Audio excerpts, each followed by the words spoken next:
Show me a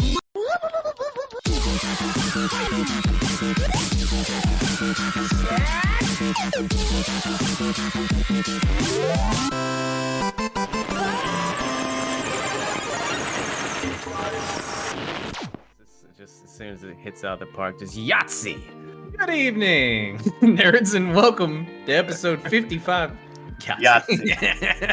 Episode 55 of Geeklife. 55, Jesus Christ. That's way too many episodes. Double nickels. Anyway, yeah. Your source for all the nerdy news you need to know. I'm your host with the headband, Jake the Great, aka sometimes referred to as Gonzo Gone Live. And joining me today, it's the man who made 5 beats a day for 3 summers. He deserves to do these numbers. It's Toddly Awesome, aka Comrade Kev, too. How are you doing tonight, Kev? I'm doing fantastic, Yeah, 5 beats a summer.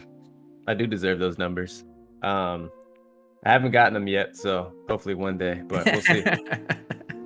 Awesome. And back this week, it's a pack of Savage Kids. Wait, no, it's Savage Patch Kid. How are you doing tonight, Sav? That's an alarming way to be described. I'm doing really well, actually. It's been wild, but it's good to be here. Glad to be back. It's always fun to be on the show. I'm gonna yell a lot. It's gonna be great. Nice. Awesome to have you. Great to have you back. Yeah, a pack of savage children would be terrifying. So that's horrifying. I'm still working on your intro. I don't have a great one. That's my second mediocre one I think I've written. So we'll keep it going. What do you guys been up to? What's everybody been doing? Any new shows? Any new movies? I mean, I know we're gonna be getting into a lot of pop culture tonight. We're talking about a lot of fucking shows, a lot of movies, a lot of games too. We're getting into a little bit of everything. But what do you guys been up to? We just binged Severance. Pretty crazy. Still keeping up with Moon Knight. Tried watching Halo. So I'm gonna have to give it another shot. I tried watching Halo last night, and I said I can't do this. So then I watched Moon Knight. So we'll see. It's not great, But Moon Knight is, and so is Severance. Moon Knight has been two out of three. 2 out of 3. Moon Knight's been rocking, and Severance was phenomenal. And but then Halo. I still got. I'm gonna give it. I may wait until the whole thing comes out, and then really just give it a try. You know what I mean? I may wait for that. But what about you, Sav? Any new shows, movies? Just finished watching Our Flag Means Death, which is an amazing comedy series done by the same folks responsible for What We Do in the Shadows. Right? Or what? It's another one of his brainchildren, and it's absolutely hysterical. It is the pirate version of What We Do in the Shadows, and it is just a delightful story. I don't want to talk about it if you haven't watched it at all, because it's such a treat. You have to just experience it.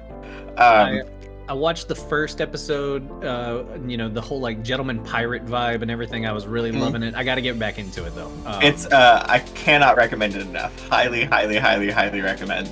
But doing that and playing a lot of the Guardians of the Galaxy game, I've been reinvigorated in that one interest-wise, because I'm becoming more and more curious about what they're going to do going forward with the 3rd movie, and so I'm mentally spitballing by playing the video game. No, that fucking game was really good. That was one of my favorite games. Yeah, that was one of my favorite games of 2021. That game was fucking fantastic. Hands down, one of the best games I played last. What I loved about it is I felt like I was Peter Quill, right? I felt frustrated with because the dialogue. What I loved about it was probably the best dialogue in the game I've played in a while. What I loved about it was I felt like it was frustratingly hilarious at times, because you have everyone bickering with each other. And it's just Drax is always trying to throw a rocket across something, and it's just every time it's what if I throw the rodent? And you're it's I don't want to talk about one thing that's about that, because it's probably a spoiler, but I love that whole fucking Drax throwing rocket thing. That's a callback that they keep going with until the very end of that game, and I'm this is the best movie I've ever played. You know what I mean? Like Yes. that was So good. That's what it Oh my felt gosh. like. That's exactly what it felt like. and it's quick like that too. You know, like it's just not as there's not as much side stuff. So like, you know, you got your Red Deads, your other things like that. But Guardians was one of the best movies I've ever played. And so Yeah, it's taken notes from games like Jedi Fallen Order, where it's like just tell a story Tell but a make it story. really fun and interactive. You know, like Oh, a yeah. video game. Yeah, like And- that's the best. Like I like that nice balance of playability but storytelling. Because sometimes when like any game's gonna get repetitive. Like I don't care. Like any game's gonna get repetitive. So for me, especially single player games. So for me, it's like I need a reason to keep playing. Like why am I still sticking with these mechanics? Why am I So what doing am I this doing? over and over? Right. That's kind of how I felt with Elden Ring, which we'll get into later. yeah, we'll But talk about that. Games like Guardians of the Galaxy and Fallen Order always keep me engaged because of the storytelling. No, they were Yeah. really good. I actually just saw The Unbearable Weight of Massive Talent last night. Oh my the new God, Nick how Cage was that? movie. Really good. I may do a It looks whole good. Jake's Take breakdown kind of on it. Not right now. Not right. You ain't got to zoom in, Cape. But I'm not gonna like go into it all right now.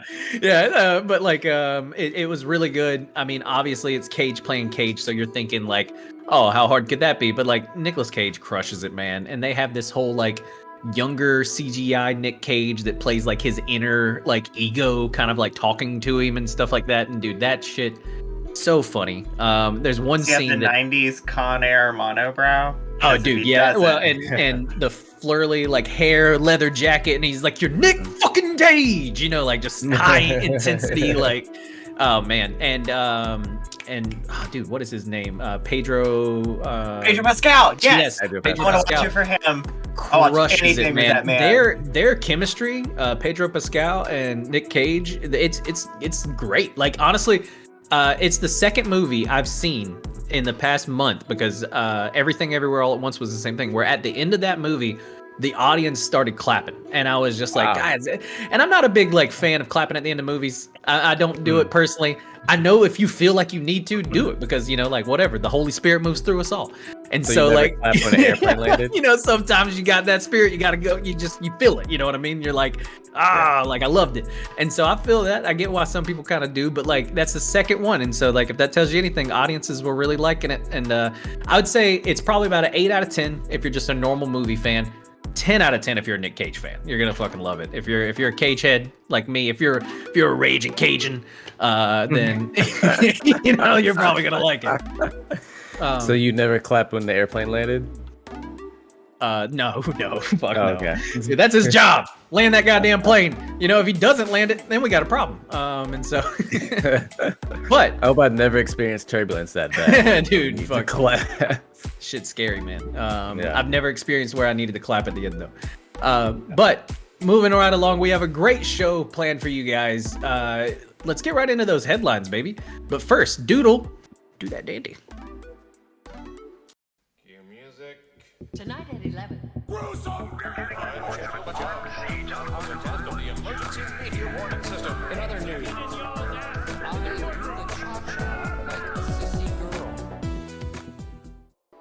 Dandy Doodlins. Man, that was some good doodle and dandies. But just real quick before I get to these headlines, let me just thank this week's sponsor, Liquid Death. Liquid Death, murder your thirst. They're not really our sponsor, but I do that I like- just in case they want to pay me. Oh, yeah. I'm like, wait, when did we get a sponsorship? What? Way to just bury the lead. No. We're not sponsored. We're not. But we could be. Yeah? Could be. Anyway, Yeah. and that's what your commercials could look like if There you you go. sponsored me. Nudge, Anyway. nudge. First up in the headlines this week, obviously due to obviously due to this guy, Johnny Depp will never return to a Pirates of the Caribbean movie during an Damn. ongoing $100 million defamation trial against Amber Heard, which I think you've all heard about. We've heard it. Actor Amber Johnny Depp accused Glasses Heard removed, of thrown on desk. ruining his career by publishing an op-ed about their relationship. While under questioning from his own lawyer, Depp admitted that Disney had dropped him from Pirates of the Caribbean 6 just days before the piece was published.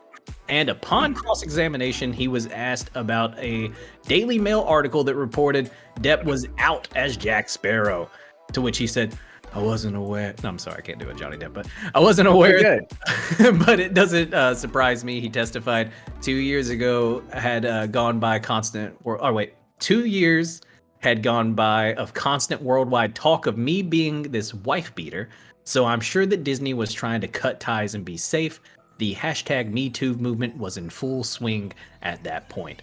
So, guys, have you been keeping up with this trial? What do you think about Johnny Depp not returning as Captain Jack Sparrow? And I mean, that's my question. And one's very big. Have you guys been keeping up with the trial? Let's start with there. Yeah, I kind of have. I haven't been. I've been like keeping up with it adjacently. Yeah, tertiary. I don't know. Some third party has been. I've been third partying the news. Is it? People have been telling me about watching it, or are you just seeing? No. Like it's just friends, TikTok. Yeah, here, there, pieces. Sometimes on Twitter, right? So, I mean, I think I was familiar with like what was going down before, like a year or two ago, and everything was coming out. And this just flipped the entire story 180 degrees, right? So now it's just like, one, it's weird that it's in Fairfax, kind of random. Two, I know, dude, it's right up the road. Yeah. So I'm like, can we go? But anyways, two, we go. Two, it's just like this is like a cacophony of a mess. One, it's a fucked up situation for Johnny Depp, but what's even worse is that you have like a bunch of like, men's right activists coming out and then using the anomaly as the sort of defining variable for, it's like men are more, women lie, whatever you want to say. But it's fucked up because like it fucks everybody up. It fucks Johnny Depp's credibility and his image, and then it's also like it fucks with people who who were actually abused and assaulted and stuff like that. And it's a terrible situation all the way around. Yeah, no, 100%. I think and I know, Savage, have you been keeping up with it at all? You've been watching some of the trial stuff? I feel like I've been keeping up with it against my will. Nelly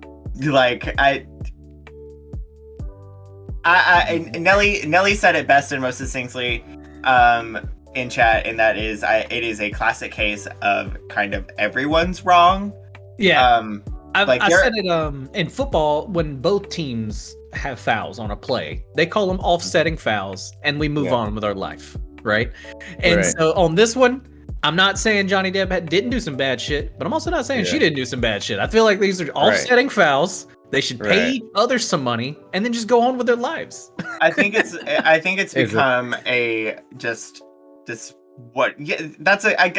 offsetting fouls is a good analogy, I guess. Yeah. And it's just like it's a very, very public display of two very, very wealthy people just being absolutely despicable to each other. Yeah. And it seems to be fitting a sort of like narrative news pattern that I personally am just getting kind of exhausted with.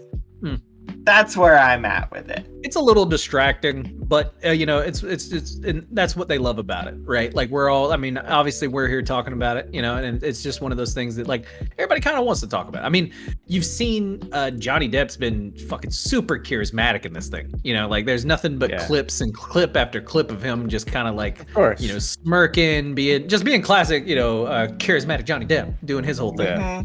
And then the whole world jewelry and with the jewelry and Johnny Depp is like a caricature of himself. Yeah, no, I don't. At this point, I think he's just playing Johnny Depp. He is playing Johnny. That's what I mean. He's gone that meta. He's broken the fourth wall and he's playing himself in his real life. Yeah.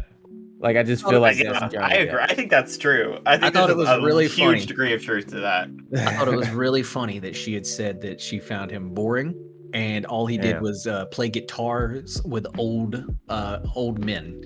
And like somebody kind of like drew this correlation. They were like, Johnny Depp plays guitars with fucking rock stars. Like one of his closest friends is Jack White. And so it's like this dude's like Amber Heard is over here talking about these old men. You talking about Jack White? Like he's playing guitar. It's like, hey, Amber, I know how old you are. Jay White, thanks for the bits. And B, yes, she's also from Austin. Like, look at all those bits. But yeah, no, that is crazy. Jay White. Thank you, Jay White. Thanks for the bits. Thanks for tuning in. But no, that's been what's the craziest thing about it is that like Lewis Nelly said she copies his outfits super I've seen that the whole like the Gucci B after the Gucci B, like she's been copying his shit like the day after the day, and it's been pretty wild. It's head games. I mean, it's actually so that's how you know it's blame going all the way around. And this guy, and this is weirdly, this feels like okay, that's fucked up. I'm sorry, but now I have to say it. It feels like the OJ trial. Yeah, just with less consequences, obviously. Yeah, much less. Yeah, it wasn't there's a divide. And it's not a racial divide this time, but it feels like there's a for lack of better word, sexist versus non-sexist divide. You know what I mean? Like it just feels like Me Too is on court. Yeah, is what they're trying to paint it as. You know what I mean? Which is exactly. Not really. You know, like if anything, Weinstein was when Me Too. It was like you know, like choking on the liquid death. No, I'm not, because it goes down smooth. No, but it's like when people were trying to use the Penn State swimmer who's trans as like, see, this is why being trans is wrong, right? Like if it has that energy with it, where it's like, see, Amber Heard lies, all women lie, men are innocent. It does. And I mean, I think you noted at the top of the story when we were talking, or as far as like a lot of the wrong people have kind of rallied again around it. You know what I mean? Because I think they're both offsetting here. You know, like they both did some wrong. But it's not one of those things where it's like, well, she was abused, you know, you know, like she really was, and he really was too. Like they both were.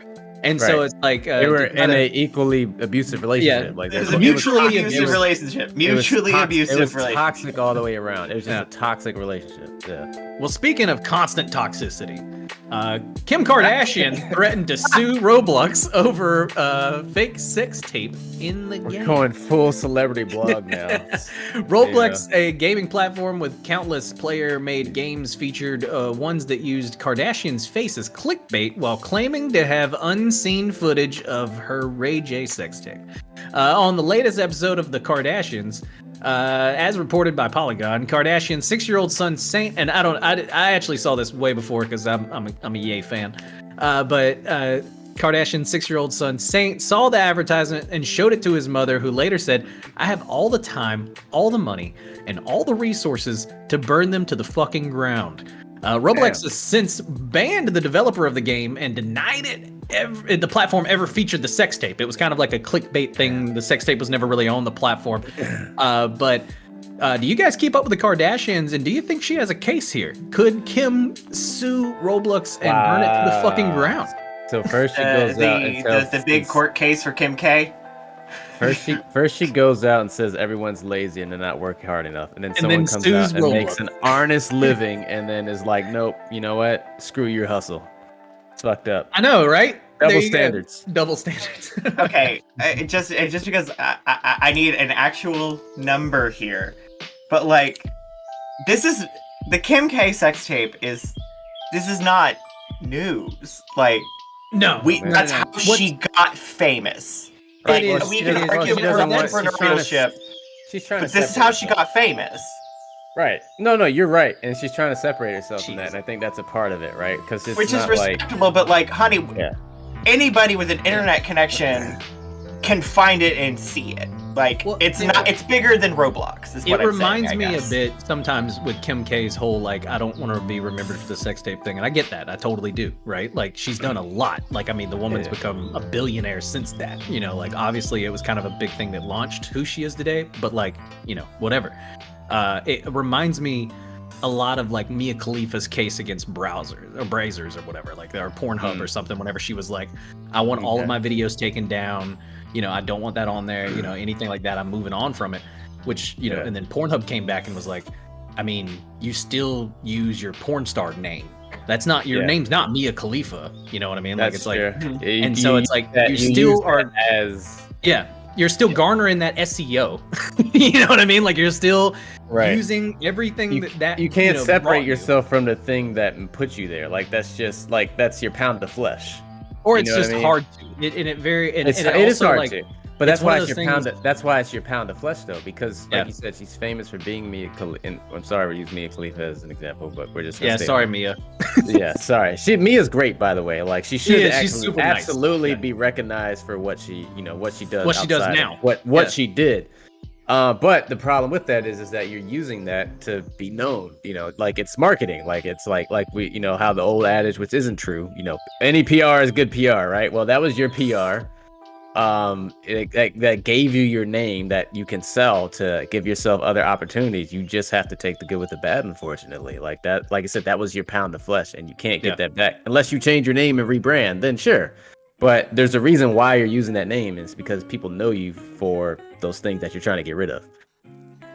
No, it's just one of those where it's like, if that's kind of like what launched your career and you're still, I don't want to say leaning into it, but you're still like reaping the benefits of it in a way, right?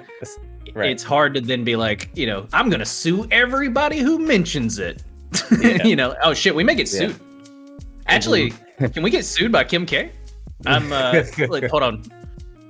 Legal saying, please don't get sued by Kim K. No. Okay. So we will not. All right. Then the next section where we showed the leaked part of the. No, I'm just kidding. It's not- Just like we don't need that cutaway. Just get that. Just get that cutaway. And so, but next story, and this has been a big one too, because oh man, this is the fucking fountain to keep, or the, what is it? There's the goose that keeps giving, or something. I don't know. There's some analogy there where there's an animal that keeps giving you gift something. that keeps giving. I think It's the gift that keeps on giving, and the goose that laid the golden egg. And I think your brain. This goose is laying a golden egg, and it gives. This goose has some golden diarrhea. But the Flash star Ezra Miller reportedly arrested again in Hawaii. The Flash and Fantastic Beast, The Secrets of Dumbledore star Ezra Miller has reportedly been arrested a second time outside of Hawaii just hours before their scheduled court appearance regarding disorderly conduct and harassment charges. According to KITV, a local news fucking outlet in Hawaii, sorry, I don't mean to say that disrespectfully, a very prestigious news outlet in Hawaii, Miller was arrested on charges for second-degree assault, although it is unclear at the time of this reporting what led to the charges. Miller is best known as portraying Barry Allen, as we all know, in the Flash and the DC films. And then he also played Cedric's Barebone and Barebone. I don't know why that's such a funny fucking name to me. But he played that in the fantastic fucking Harry Potter thing. Last month, Miller was involved in an incident in Hawaii that led to a disorderly conduct and harassment charges, as well as a temporary restraining order that was filed against him. When is this guy gonna learn? Like how many times do we gotta teach this guy? Why is he terrorizing Hawaii? He's not, because he's there, man. He's like, fuck this. I'm taking this. I'm taking it back. I mean, I'm taking it back again. No. Well, he is. He can't take it back because it's not his. I mean, damn. You know what it is? It's Flashpoint. It's Flashpoint. He's trying to Bernstein Bears himself. Where we all forget about this and like, what are you talking about? Ezra Miller's a saint. He's never laid his hands on anybody. And everyone's like, no, I'm pretty sure he's putting hands on people. Still he knows Flashpoint's so coming, hard so to he's make trying to. He knows Flashpoint's coming. It's all going to be gone off the timeline. So he's, just trying to. Yeah. He knows he can reset it soon. Yeah. I mean, but in that vein. Wait, what were you saying?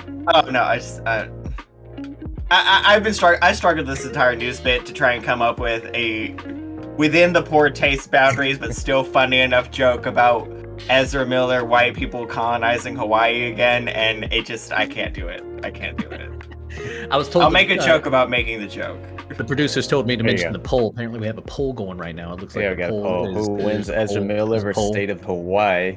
Right now, State of Hawaii's got 75%. Ezra's got 25%. Wow, underdog Hawaii pulling away with it. Oh man, yeah, definitely took the over on that one. Lose some money, but in the vein of Flashpoint 2, what do you guys think this does for the DCU? Like, I know that the news came out not long ago that Discovery was looking at revamping the whole DCU. Now that it's like Discovery WB and that whole merger, all of that shit. And so now with even this coming out, are we still getting that Flashpoint movie? Like, oh yeah, for sure. Unless he slaps somebody at an award show, he's fine. as long as he doesn't slap somebody. I mean, very true. Very true. He did maybe allegedly grab a fan by the throat and choke them behind a bar somewhere. The fact that he's still good and he's like got all these assault charges, nothing's gonna happen, right? It's like when we were waiting for Trump to get arrested. Remember that? Yeah. Like, oh yeah, they're gonna get him. Oh, he's not president now. He doesn't have that immunity. They're definitely gonna get him, right? So it's like this is like kind of like Ezra Miller just go out there, just giving people the business, and they're like, damn it, Ezra, silly man. It's funny, Ezra. It's like, damn it, Ezra. In a few more years, it's gonna become like a legend, and like the Islanders are gonna start telling their children, like, bro, like, he's gonna start beating the shit out of enough people where he's gonna get like street cred and respect. Like that's why he's not getting canceled. Like he's like out here beating ass, and people are like, damn. Like I don't want. I'm scared to say anything because I might be next. Like that's like Disney's gonna use him as a villain in Moana 2. Like that's what they're writing. If he really has been just smacking up white people on the island, because I think there was 2 white people that like he got into a fight with in the first time. So what if he's trying to get all the white people off the island? Like what if Ezra is the hero? I think he's jumped the shark on this, where people are seeing Ezra and they're like, I'm about to get him on the fucking news. Like, so Jake, you and Jessica get married and you guys honeymoon in Hawaii. You're telling me you're not going to like try Ezra Miller just for the clout? For the clout? No. I mean, well, so Unfeatured, a fan did just get his ass beat by Mike Tyson on an airplane. Like play that footage. I'm kidding. We don't have that footage. But we have that footage. But no, TMZ had that footage, and Tyson beat the fuck out of a guy who just kept pestering him and everything. Yeah. And so it's like, is it one of those things where like since he plays a hero, you know what I mean? And since he like plays like something, do people try him more? Or is it one of those things that like this man is literally just walking around terrorizing this island and the people visiting? Or, and this is my favorite headcanon, Ezra has talked to people who are natives of Hawaii, and they said, there's so many fucking white people, they're so mean, I hate them. And he's like, I'm gonna one at a time assault them and get them off this island. And so now Ezra just imagine him like strangling somebody. He's doing the people's work. That's what he's really doing. Dude, God's work. Waha. That's how you just imagine him like, you wanted to sing Shallow, that was my song. It's also been a very strange Hawaii wins. Hawaii wins. Hang in there, Hawaii. Well, hang in there, Hawaii. He's gonna be done demonizing and plaguing your lands for long. There is a silver lining there. Hawaii won our poll at least, and they'll never get rid of Ezra Miller. I'm pretty sure that guy lives on the island now, and in 10 years, they're just going to be like, there's going to be this whole thing where it's like, the reason why we have a curfew is because this guy who used to play in DC movies just came to the island, and after 1 p.m. he just starts smacking folks. It's literally the boys. Like you have this loose cannon superhero just taking advantage of being a superhero and doing whatever the fuck he wants, and then you got the corporation over here saying, sorry, we can't punish him because he's the fastest man alive. Yeah. Oh man. Yeah. And I'm sure if they arraigned him in any particular way, it would probably be the fastest trial we've ever seen too. Just get him in, get him out. Man's got a production schedule. That's true. For now. For now. When they drop him, that's whenever we'll start to see real trials happen, or real case. You know what I mean? It's like 1000%. But in even more depressing news, not for anybody on this call, we'll all get to see it. Doctor Strange in the Multiverse of Madness has gotten banned in Saudi Arabia. Saudi Arabia. Oh man, we should have used that as like a clickbait kind of lead in. Doctor Strange in the Multiverse of Madness gets banned. Make that the fucking thumbnail that everybody clicks on. And then it's like in Saudi Arabia, and then it's also not really banned. It just hasn't got I'll get into it. Doctor Strange in the Multiverse of Madness is currently not getting a theatrical release in Saudi Arabia. According to Deadline, Doctor Strange 2 hasn't technically been banned. It simply hasn't been given a distribution certificate. which means it can't play. And it's different. That is technically different. Very different. You can't get something you don't allow to be released. Obviously this follows in the wake of Marvel's Eternals, also not playing in Saudi Arabia. That pick was forbidden there over its same gender couple romance, and which was also the MCU's first gay superhero. Fun fact. Quite often, movies with LGBTQ content don't make it past censors in the Gulf, and Doctor Strange 2 features America Chavez, who is gay in the comics. It's not confirmed yet in the actual movie, but I would say almost like this may confirm it. And so, this pretty much would confirm it. America Chavez, she's in the movie, and they're not allowing it in some of these countries. So while crazy. Sad and a little bit silly, is anyone surprised here? Oh, and we got another poll. What is this one? I can't read. Who wins in a fight, Ezra Miller, Homelander, Mike Tyson, or Will Smith? Oh shit. It's got to be Mike Tyson. Like literally one of the hardest bosses of all time. Yeah, Iron Mike in video games. Yeah. I mean, it would be hilarious if three of those people hit me. It would be devastating to my physical health if one of those people hit me. No, exactly. I think Will Smith is in fourth in this. I think seen Ezra Miller, because Will Smith, like that was a. I've seen Will fight. Slap. He slaps. He went to Bel Air. He's open hand with it. You know what I mean? Whereas Iron Mike, I don't think Mike knows about slapping. No, Ezra Miller's like.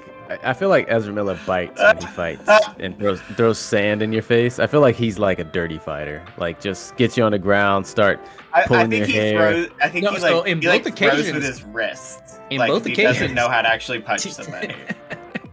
In both occasions, he's actually thrown things at people. So he's actually that's what I'm saying. He's a weapons expert.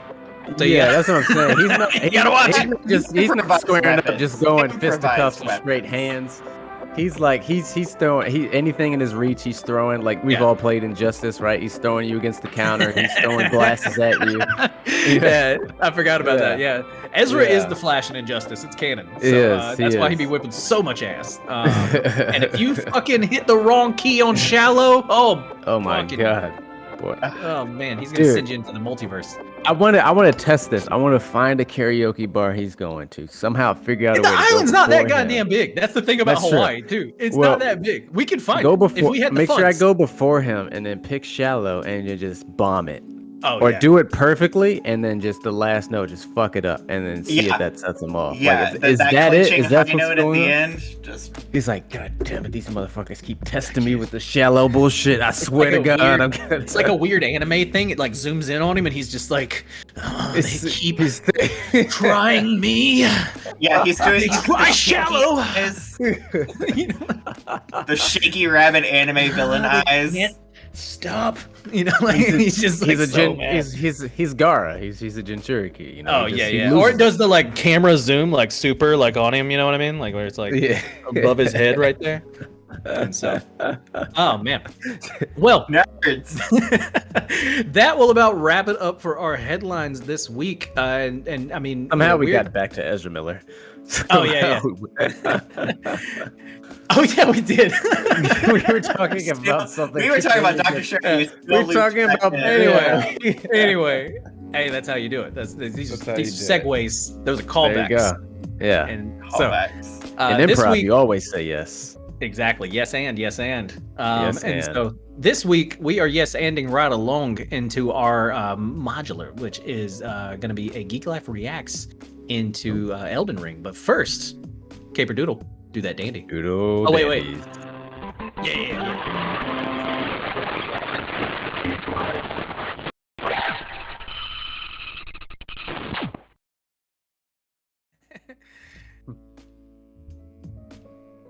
Oh, the sounds kind of sound like shit on that, didn't it? What was up with that? Anyway, From Software's latest smash hit, Elden Ring, has over 300,000 positive reviews on Steam. And unless you've been living under a rock, you've heard someone talk about it. And unless you hate me, you've probably seen my struggle as we've played through it on stream multiple times. So tonight, we are shooting the shit about Elden Ring, the good, the bad, the ugly, all that stuff, and what it takes to be an Elden Lord. Obviously, there may be some minor spoilers here for some shit if you haven't played the game. I don't know. Can you spoil Elden Ring? We'll talk about that. Have you guys liked the game so far? far. That's where we'll start. Absolutely. So from like I'm like I probably had the least experience out of the both of you with From Software. This is my first From Software game. I was gonna get Sekiro, but I chickened out, so I did this because all the hype. Yeah. But from a mechanic, I understand why it's so popular. Because first, like we discussed before, I need like when I'm playing a single player game, it has to be like narrative heavy. I need something to motivate me, to give me a reason to keep playing and doing shit, right? But Elden Ring, I don't feel that. And all I've heard was, well, you got to keep playing. And I was like, what does that mean? I don't like, at this point, I feel like I should know what the fucking story is, other than just like, there's a bunch of monsters here. Like what, tarnished or whatever. I ain't got no maidens, right? Like that's so like, other than that, that's all I know. And then everything in here on this land wants to kill me. Even the dragonfly. So like, for me, it's just like, I die, and then I'm like, no, I gotta try this shit again. Like, I feel like it invokes like this weird, like, subtle competitiveness in people, because you're literally just playing against yourself for the most part. And I think that's enough to like keep people going, especially for a game like this where it's simple. It's not overwhelmingly like complicated in terms of like mechanics or UX and UI. Because I saw like the comparisons between this and an Ubisoft game, which I love Ubisoft games, and I love this game. I love all games for the most part, all good games. So like there's this weird line drawn in the sand about like like hardcore gamers and then people who are like casual, and it has like console wars vibes to me. But like as far as like Elden Ring itself, like it's the game where I'm like constantly uninstalling and reinstalling from my Xbox, because like I'll get like frustrated, or not frustrated, but like, all right, I don't want to keep doing this. I got other shit to play, and then I install it because I see some clips like the TikTok we had of you getting like mollywopped by a fucking meteor or whatever the fuck that was. Yeah, that happened to me. So I had to uninstall this game for like 2 weeks. I reinstalled it last week. I load the game and then I just die. Yeah, immediately. Like, I don't know what it was that killed me. It just said you're dead. I'm like, that's the barometer for this game for me. Yep. Yep. What about you, Sav? You how have you liked it so far? I loved it. Love. Still, not past tense. I think it's fantastic. I think it is a wonderful graduation and installment from Software. We really hadn't seen anything since Sekiro, and that was a little bit of a not necessarily a huge departure from like their aesthetic or their storytelling, but like they played some interesting stuff mechanically. But as for what I think I'm the most seasoned Souls games veteran here. I believe so. Yeah, I think I just played the most of them. Over 700 hours in Dark Souls 3. I'm going to mention it every time. It's a dumb flex, but I'm going to flex it. Yeah. But like, I got 300 in Skyrim, and I talk about it constantly. It's on my resume.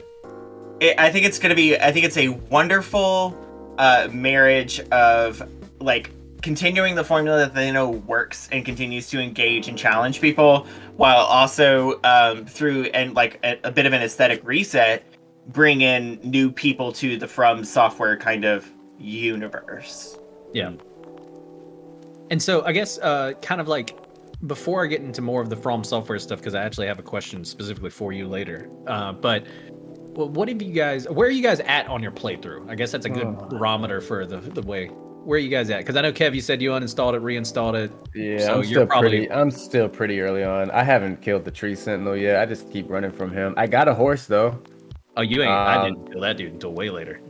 Yeah, I keep trying to fight him. See, it's open world. See, you're making the same mistake I did because I'd never played, especially this one, and that's that. Fuck if a boss is killing you, you gotta like kind of just leave it alone and then go somewhere else and move on. You can't. And I think that's singular player game in a way, I know it's not linear at all, and and you think I learned because I probably played Breath of the Wild, but it's nothing like this, right? Like. Oh no! Breath of the Wild was kind of hard at times, but it's not like this shit. Like I don't even know. Like I'm like, am I Lionel fights look like fucking like a toddler? Right. I don't even know how to compare it. But that was one of the hardest things in Breath of the Wild to me was the Lionel fights at some point, right? And then, but the boss battles in this game, like, oh my god, yeah. But And I think Sav, what that's about why you? I'm Where are so you at in new. your playthrough? Have you already beat it, or are you fucking around in the lands between? Oh, I am so fucking around. I find myself constantly getting lost or distracted and wandering down every little winding sort of side path, just to kind of get. I'm getting lost constantly, but I'm not mad about it at all. Yeah. I have found a few bosses that I'm like, oh, coming back to you later. Circle back to that. Not ready for that one yet. Like at the very, very, very beginning, when you're choosing your your item that you get, your burial gift. That's what it is. And there's the option of getting one of the stone keys for the imp statues. Yeah. And there's that one in the very, very, very beginning. And I'm just like, fuck it. I'm gonna pick one of those stone keys. We're gonna go down this way and just see what's down here. Don't go down there at the very beginning of the game. Yeah. Don't do that. But that's the charm of these games, is that like. And I appreciate that. Yeah, I mean, like, learn from my fuck ups, my hilarious, very emotional roller coaster fuck ups. It's like these type of sandbox games don't do that well, but the fact that they're always going to encounter something, I think that's why it doesn't feel like like Breath of the Wild at times would feel lifeless. Like that's my only knock on it, because it's so massive, but sometimes it just wouldn't be like shit would either feel repetitive, like as far as the enemies, that just wouldn't be shit to do. Yeah, I'm just like wandering. But there's always something's always trying to kill me. And it's literally feels like if I were to actually just be dropped in the land betweens, that would be me. Like I'm just like, yeah. Which sounds I like guess hell. that's kind of like that actually. So my next question is a little bit, and Kev, we'll start with you because you've played a limited amount of it though. But like, what have you liked about the limited amount you've played? Oh, the mechanics and the just from like a technical aspect, everything's great. Like everything's for the most part pretty flawless. Like the hitboxes are great, everything's smooth. Especially like for a game with so much intricate bosses and movements. It's easily just for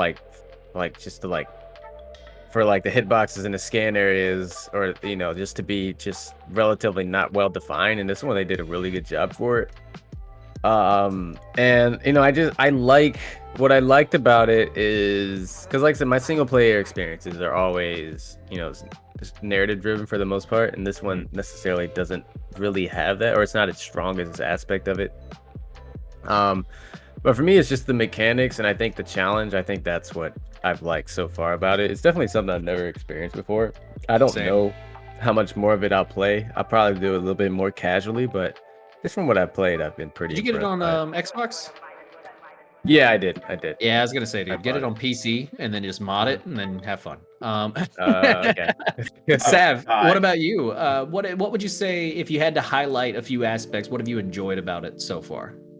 Well, one of the things I like about it, at least if I'm comparing it to like other Souls games, is like I've always loved the way Souls games have looked. Everything From Software has made has been absolutely stunning visually. Yeah, they crushed it. This game is beautiful. That is the one thing all previous titles have really had in common, though, is aesthetically, they're very dark. And I don't just mean that dark as far as like theme, I mean dark as far as like aesthetic. There's lots of dark caves, there's castles with no windows, or things frequently happening at night or during eclipses or anything like that. And I feel like going into the Lands Between for the first time, you're walking into a Souls game where there's like sunlight and it's just wild. At least there is now. But like it's in the beginning. Yeah, so it's like being able to see the worlds that From Software is capable of creating, just like in literally a different light. That's been really, really cool. And I like how if you look for them, and From Software has always done this, and they've always been really, really good about it. if you're looking for them, you can still find the threads that kind of string between all of their games in the forums of like certain NPCs, certain items, certain descriptions. Oh, that's cool. I didn't know that. Yeah, Patches, which was like one of the early ones. You were like in chat telling me like, oh, watch out for this motherfucker. And I was like, and I was thinking like, oh man, so Patches must be like a reoccurring character and everything. I didn't realize how like, you know, he is. He's pretty much in every Soulsborne game, like in some way. And he's an asshole in every one. Yeah. Have you guys heard of I Can Solo Her?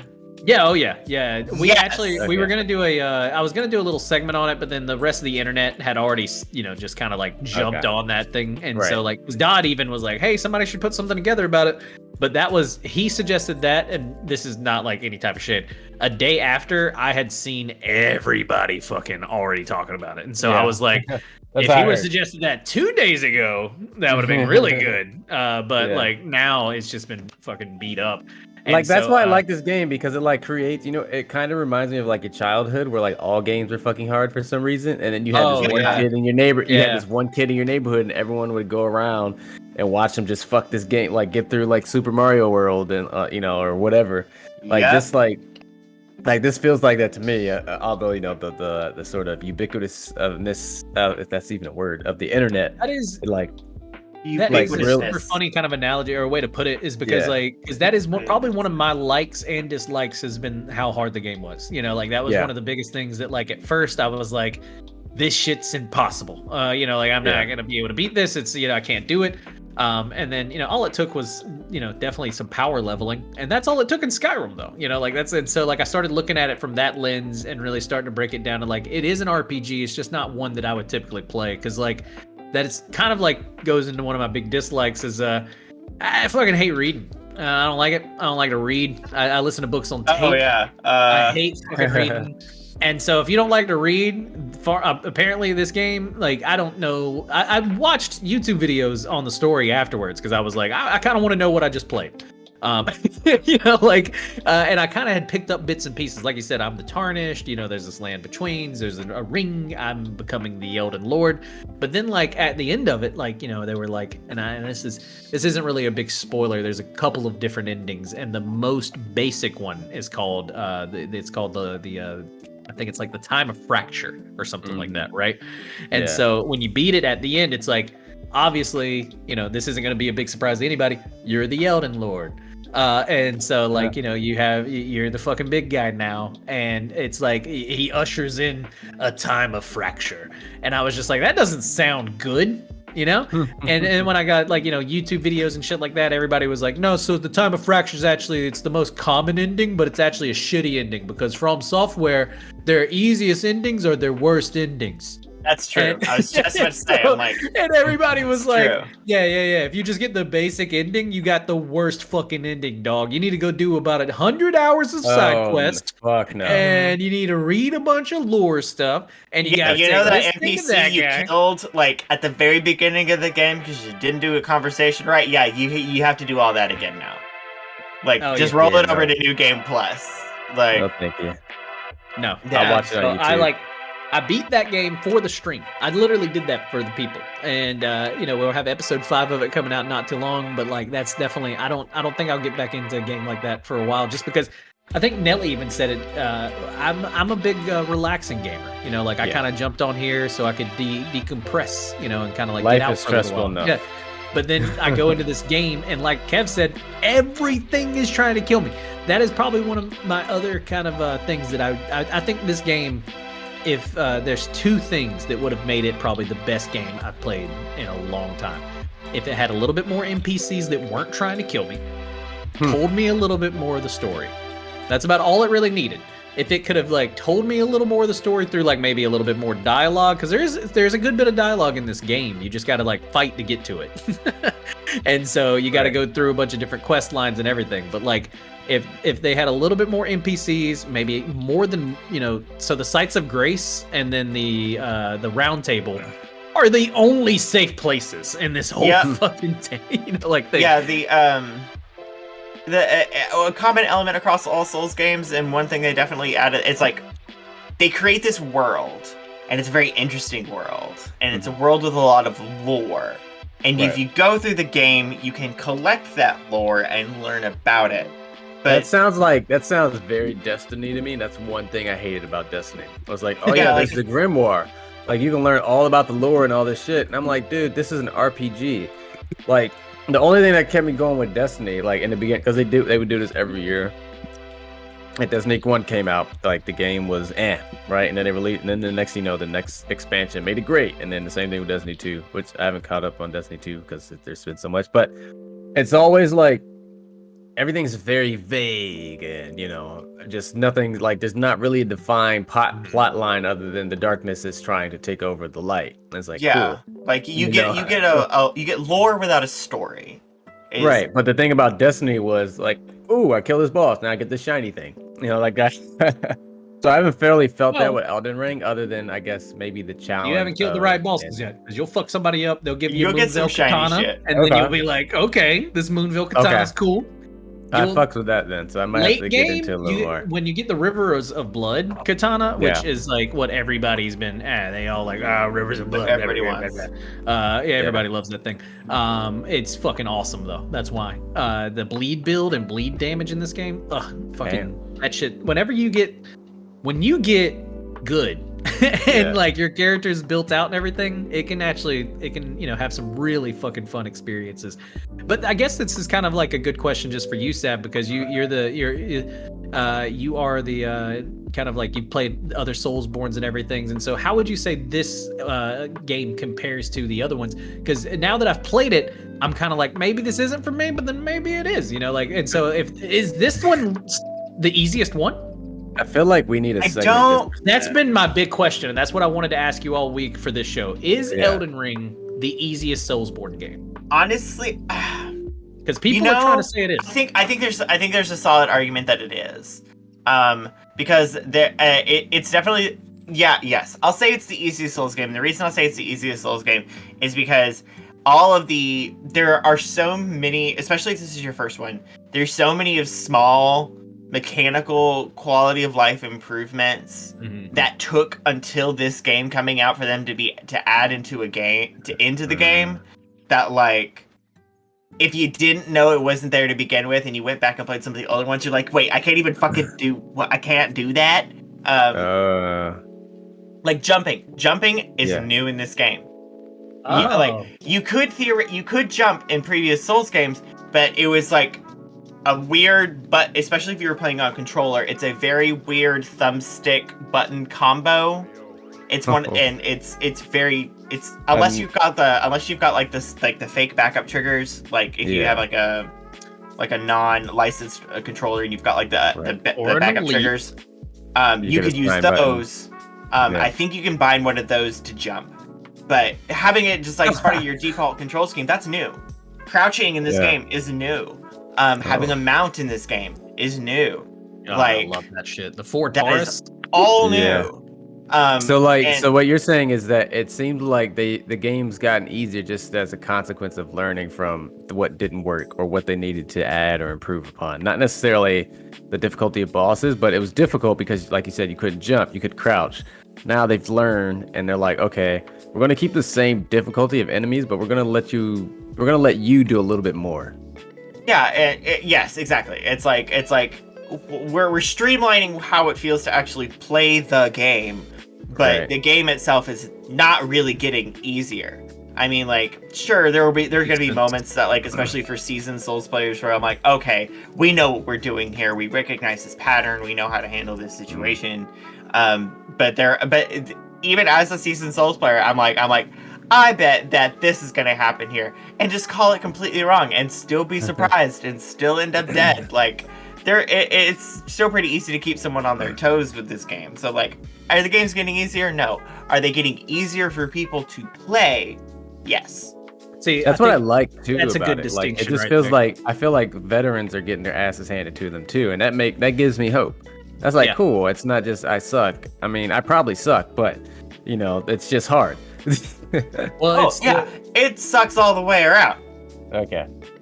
Yeah, one of the big pro tips, if I can, it's, and I learned this just from taking in more Soulsborne content, right? Because there is a whole community, you know what I mean? And so, like, it's just one of those things where it's movement patterns is a huge part of it. Getting movement patterns down on boss battles specifically, and just specific characters. Like, if you know, like Sav was saying, like, if you kind of start to anticipate things. And once you start to anticipate things, the game starts to come a little quicker. And once that happens, you start to feel like, you know, it's a little bit easier.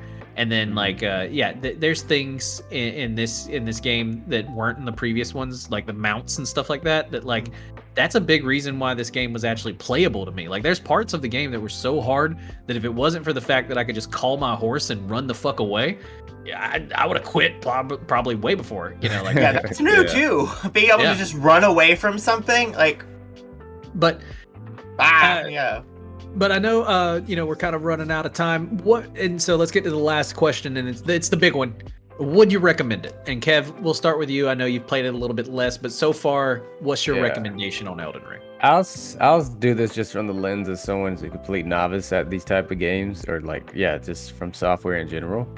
I'd say it's definitely, especially like the sort of pop culture-ness, the hype around it, for lack of better words. It's in the zeitgeist now. It's definitely worth experiencing. That we can say I did that. You know, like when we look back 5 years, I'm like, oh yeah, I remember I played that game. You know, it's for sure one of those. If you're not into a Souls game, if you can shovel out the $60, I know that may sound like a little pricey for just a pop culture experience, but no, for sure. And like I said, if like I can't recommend it beyond that because I haven't played enough of it, nor am I like an expert in these games, so I don't know how it's gonna go.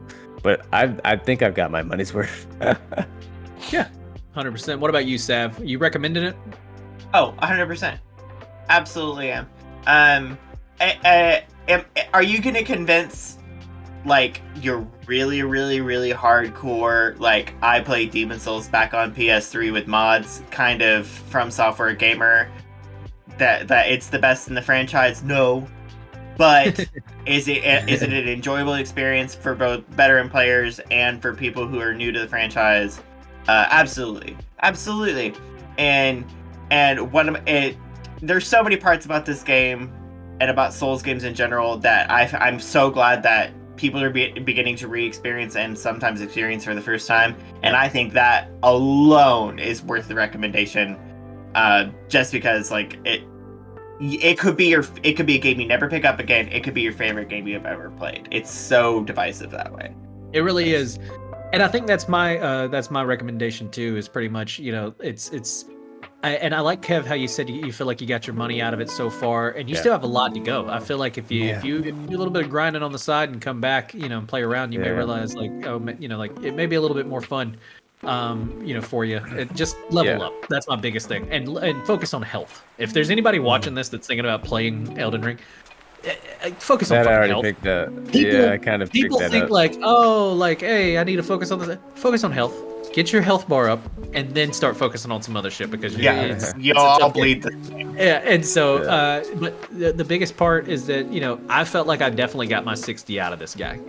This game it's worth it's more than that. It's gorgeous. It's you know, it plays well. There are games that I feel like were smoother combat wise, like your you know. What was it? Ghost of Tsushima's, you know, and stuff like that. And I went samurai, so I may be, you know, bad at that comparison. But, you know, it's just one of those where like Ghost felt so smooth, and then you get into something like this, and rolling can be a little cumbersome. But overall, I'm recommending it myself, and that will wrap it up for the first half of our show. But don't go anywhere. When we come back, we're going to be doing a deep dive into video game adaptations, why they suck, and why there's a couple good ones. Then we're going to be wrapping things up with our top 10, the best and the worst adaptations of all time. So stick around. We've got a lot more show, but we will... and before we go, just a quick shout out to our sponsor, Liquid Death. Liquid Death, literally fucking O.J. Simpson stab your thirst. Scanner darkly. Skinner darkly? Scanner. Scanner. Cool. Nobody remembers that movie. That's fine. Welcome back to the show. It is time for our the deeper dives that we do. That's the second half, and we're kicking it off with a great one this week with Sonic 2 making the box office its bitch. Paramount Plus dropping 10 million an episode on Halo. The Rock is set to star in an It Takes Two game, and of course, that's weird. The huge news that was Chris Pratt is going to be playing It's a Me, a Mario. He got us thinking, damn, video game adaptations are so hot right now. So tonight, we're shooting the shit. We're diving deep into that. The goods, the bads, the adaptations of video games and other mediums. But first, Doodle. Do that, Dandy. Good chat.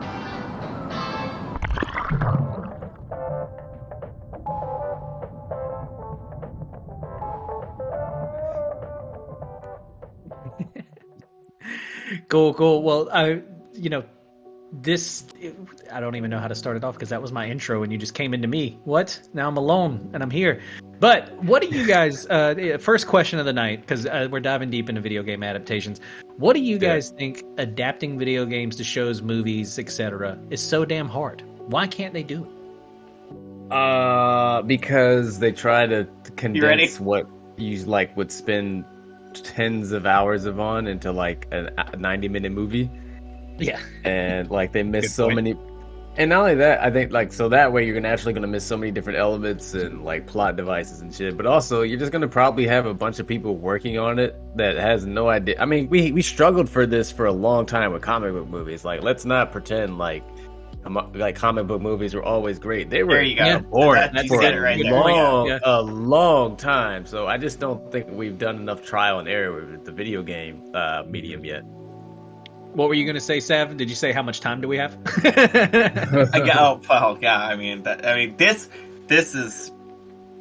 is a whole thing. But no, I think it's a couple of things. I think there are a lot of motivations for why adaptations go so poorly, and I feel like we can probably spend a lot of time talking about all of them in depth. But a few short ones are the obvious, the people who are just after a cash grab, because video game IPs are some of the most money generating entities anywhere. Look at the Pokemon Company for just the most basic example. So there's obviously that, but also I think a lot of times you're taking an interactive experience, i.e. playing a video game, and you're taking the interactivity out of it. And then you're just trying to work with what's left. And that doesn't always translate to a film narrative very well. Does that make sense? No, 100%. Yeah, I think anytime a game can have an amazing story, but at the end of the day, it's still a game. Still there's still interactivity. You're still doing something. You're even in the most cinematic games, your Detroit Becoming Human, and stuff like that, where probably 90% of the gameplay is just you watching shit. You still have to press a button every now and then, make a choice, do this, do that. There's still some sort of interaction. And so I think when you completely take that out of it and you're left with just the story, sometimes you find out that maybe the stories, this is the same story I've heard, or maybe the story wasn't as good as I thought it was. Or interactivity, it just enhances it. Exactly. But not just that too. A lot of times, and we'll get into this a little later as well. You can't just expect a 1-for-1. Right? You can't just expect a studio to go, okay, this game told a really great story. All we're going to do is make that, but for the IMAX. You can't expect them to do that. They're going to want to take some liberties. They're going to want to do some stuff, with it. And so, taking a little bit of a step back, taking our foots off the throat a little. What do you guys think? And sorry, I have to make murder references. It's in our contract with Liquid Death. What do you guys think? Plugging that sponsorship real hard. What makes a good adaptation? And Kev, we'll start with you. Yeah, you both said at the same time. That was an okay. That was an attack. Okay. Go ahead, Kev. Right. Go ahead. All right. So I think what makes a good adaptation is something that stays. true to the actual narrative, or like, you know, it doesn't, like, for me, it's not necessarily getting the lore right. If you want to get people, if you don't want people to walk out the theaters, then you probably should get the lore right. But overall, like the long game, right, is you want to get the narrative elements right. Like The Witcher does that very well. You like, to me, it needs to balance storytelling with fan service. I think The Witcher does that well in the sense that, like, you could watch this show not knowing what the fuck The Witcher is and just objectively like, oh wow, that's a really good show. It's based off a video game. What? Well, also that game's based off a book, so I think that kind of helps. That does too. I've thought about that before. Is that when the source material is already such a good story because it was a fucking book, you know, like it was actually written as a story first. You know, like, which, like, then, you know, The Witcher it cheats in that way. You know, like, yeah, it's got the full adaptation hat trick. It's a video game, and it's a video game, a series, and an animated movie. In that vein, though, the Halo books actually have crushed it. A lot of people, there is a huge fan base for the Halo book series and that lore and everything that's been built there. But I think, I think just like continue like what I was kind of saying, like it's like the first Mario Brothers movie did not need to be a live action movie with John Leguizamo and the other guy, right? Like that just like there's too much when there's too much room for interpretation. Just follow the script. Just make an animated Mario show or movie about like Mario trying to save Princess Peach because she was kidnapped by some turtle dragon monster. Like, you don't need to make Goombas with big bodies and small heads. Like, there's a lot of things that just don't cross-pollinate dimensions, right? Like, you don't need to make a real-life Mario movie. Well, you can't make everything live. Before we get into the bads, I want to know what Sav's goods. What do you think is a good adaptation, Sav? What makes it good? I feel like you can always tell a good adaptation. You can have the bullet point things, like, you know, it adheres to source lore material, like, you know, like it's true to character identities, that kind of thing. Like, you can bullet point those things out. But for me, the most important thing about making a good adaptation is being able to tell that the people responsible for making it cared about the source material. Like, it's one thing to be able to factually replicate that something it's made from, but for me, it's different when you can tell that the creative entities behind it cared about it. Yeah. But, like, that's the distinction I like to make there. Yeah, I think that's a big part of it. It feels like sometimes the people who make the movie never even played the game. Yeah. You're like, did you even play this? You know, like, and so... yeah. And I think that gets right into the fun part, which I think everybody was trying to get to. And we'll start with Sav because we were already starting with you a little bit. What makes a bad one? What makes a bad movie adaptation? Bad movie adaptations, I think, are almost explicitly ones that are trapped in the void of film development economics. Either you're making a movie because you have to make a certain number of them. Oh yeah. Rhymes with President Sneasel. Or ones that are just like deliberate, like I don't want to say cash grabs, but like they function more of as like an autonomous like advertisement for whatever game property they're a part of. Yeah. When it's literally just an advertisement for the game. Yeah, that they made into the movie. Yeah, I mean, not naming any names specifically because it's on our top 10, but, you know, when only 10% of your earnings. Anyway. You know what's one that blew my fucking mind putting that list together? And it's not on it because I did it out of principle because I haven't seen it, but its Rotten Tomatoes score is actually pretty good. And that's the Angry Birds game, our movie. What? Apparently, Angry Birds 2... adaptation. Actually, yeah, Angry Birds 2 has a positive, and I mean, like, I want to say it was almost in the 70s or maybe even higher on Rotten Tomatoes score, and I was just like, out of principle, I'm not putting that down. Like, you're not watching it. Well, that was just one of those that, like, I assumed the Angry Birds game was made just to promote Angry Birds. You know, like, it's just one of those things that were like, everybody is sucking Angry Birds cocks. we got to make a game about it, or we got to make a movie about it. And so, dude, this cast is bomb. You got Bill Hader, Josh Gad, Jason Sudeikis, Peter Dinklage, Nicki Minaj, Danny McBride. Yeah, damn, cast slaps, dude. Yeah, they can afford all those people with all that gotcha game money. Sure. Sterling K. Brown, holy shit, Aquafina, Leslie Jones, what the fuck? Fun fact, this is for everybody tuning in, and this is 100% true. I don't believe in read for the Floppy Bird script. I read Floppy Bird. They were going to make the Floppy Bird movie. I read for it. They didn't like the accent that I gave the Floppy Bird, and so it ended up it flopped. They didn't want to do it, and so that's a real fact. This Angry Birds movie, like, cast makes me believe in the Illuminati. Like, I generally don't, but I see this fucking cast, and I'm like, how the fuck did this mobile game pay for this? Like, there's no way. How it paid for it. It's like, you got like 20 people on here that could like star in their own movie. Like what the? Candy Crush would be a movie if they could make it into one. Pete Davidson, JoJo Siwa, like what? Tiffany Haddish. Is this all the same cast list? Is this this is the same movie. Leslie Jones, Dove Cameron, Rachel Bloom. Jesus, how many Angry Birds are there? That's insane. That's a lot of Angry Birds. But Kev, to you, I guess and we got to put Angry Birds aside. What makes a bad adaptation?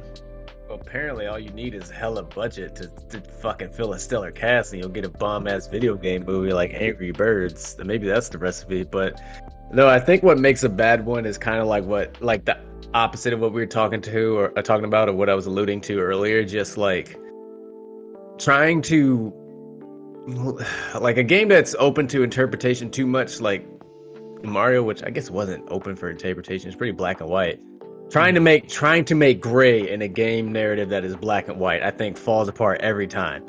It falls apart every time. Like, could you imagine if they made Bowser complex? It's like, oh no, he kidnapped Princess Peach, but she colonized his Cooper land, and it's really revenge. And you're like, fuck, man. Now, like, Mario's a bad guy, and now I'm just like, which might be a great movie, dude, that wasn't honestly already addressed by the characters. You can't. I saw a great. Somebody said there was a TikTok this guy made, and he was just like, "Have you guys noticed that only good guys have won the wars? Only good guys have won the wars. How have only the good guys won the wars?" There you go. And so that's so funny that you say that about like Bowser. Like, now Mario's the bad guy. Like, it turns out Bowser's like. The mushroom kingdom actually is on the fucking like bones of my ancestors or some shit. You're just like, God damn, Bowser. I mean, what is Ari Shankar doing? Like, he loves making alt-verse superhero video game shit like that. They're gonna give us a very merch-friendly Mario movie, but I want to see Kevin's now.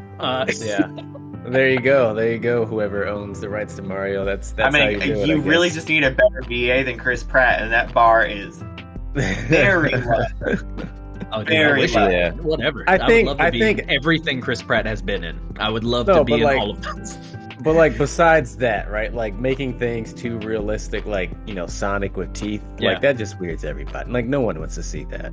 Well, that was the good thing, is that I think when that was the thing about Sonic, right? And I think Sonic's a good one to bring up, because when we first saw it, it was like, okay, this is not going to be good. And the internet quickly let the studio know, if you go forward with this, we will fucking end you.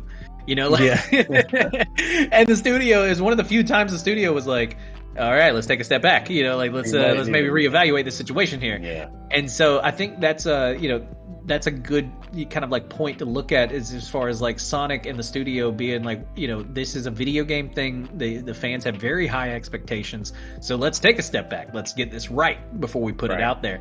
And I think like that's been one of the more commendable things the studio's done in a long time. And we've jerked them off a lot on this show about that, because it's just one of those things where it's like, pulling, there was a lot of marketing money that already went into that thing. And they were just like, and then a lot of money to redo the CGI. And so like, but then look at it now, Sonic 2 is fucking crushing, like in the box office. And so it's one of those where it kind of like, Sonic has been a great thing to show studios that like, if you may even need to put a little bit more money than you originally thought into it. You may need to listen to some fan feedback a little more. And you just can't use the name. You know, yeah, if you do that, you know, like you can make a good movie. And so, which kind of goes into my next question for you guys, which is, do you think we are to blame for video game movies being bad? Right? Like, have some of these movies actually been okay, and we just had such high expectations? Absolutely not. No, I think it's just objectively they're bad. Otherwise, more people would see them who weren't video game fans, and then that would like balance the scales, right? But like, if it being based on a video game turned away those fans, and so only video game heads were in the theaters, and we had too high of expectations. I think we're responsible for their quantity, but not the quality of the production.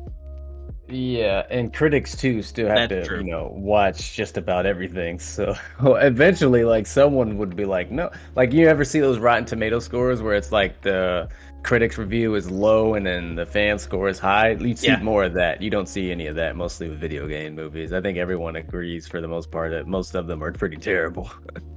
That is true. That is true. There are you would see more split audience scores, things like that, especially, you know, around, you know, like I mean, there's things like Super Mario Bros. You brought that up earlier. When I was a kid, that movie was I was like, this is a movie. You know? I love characters.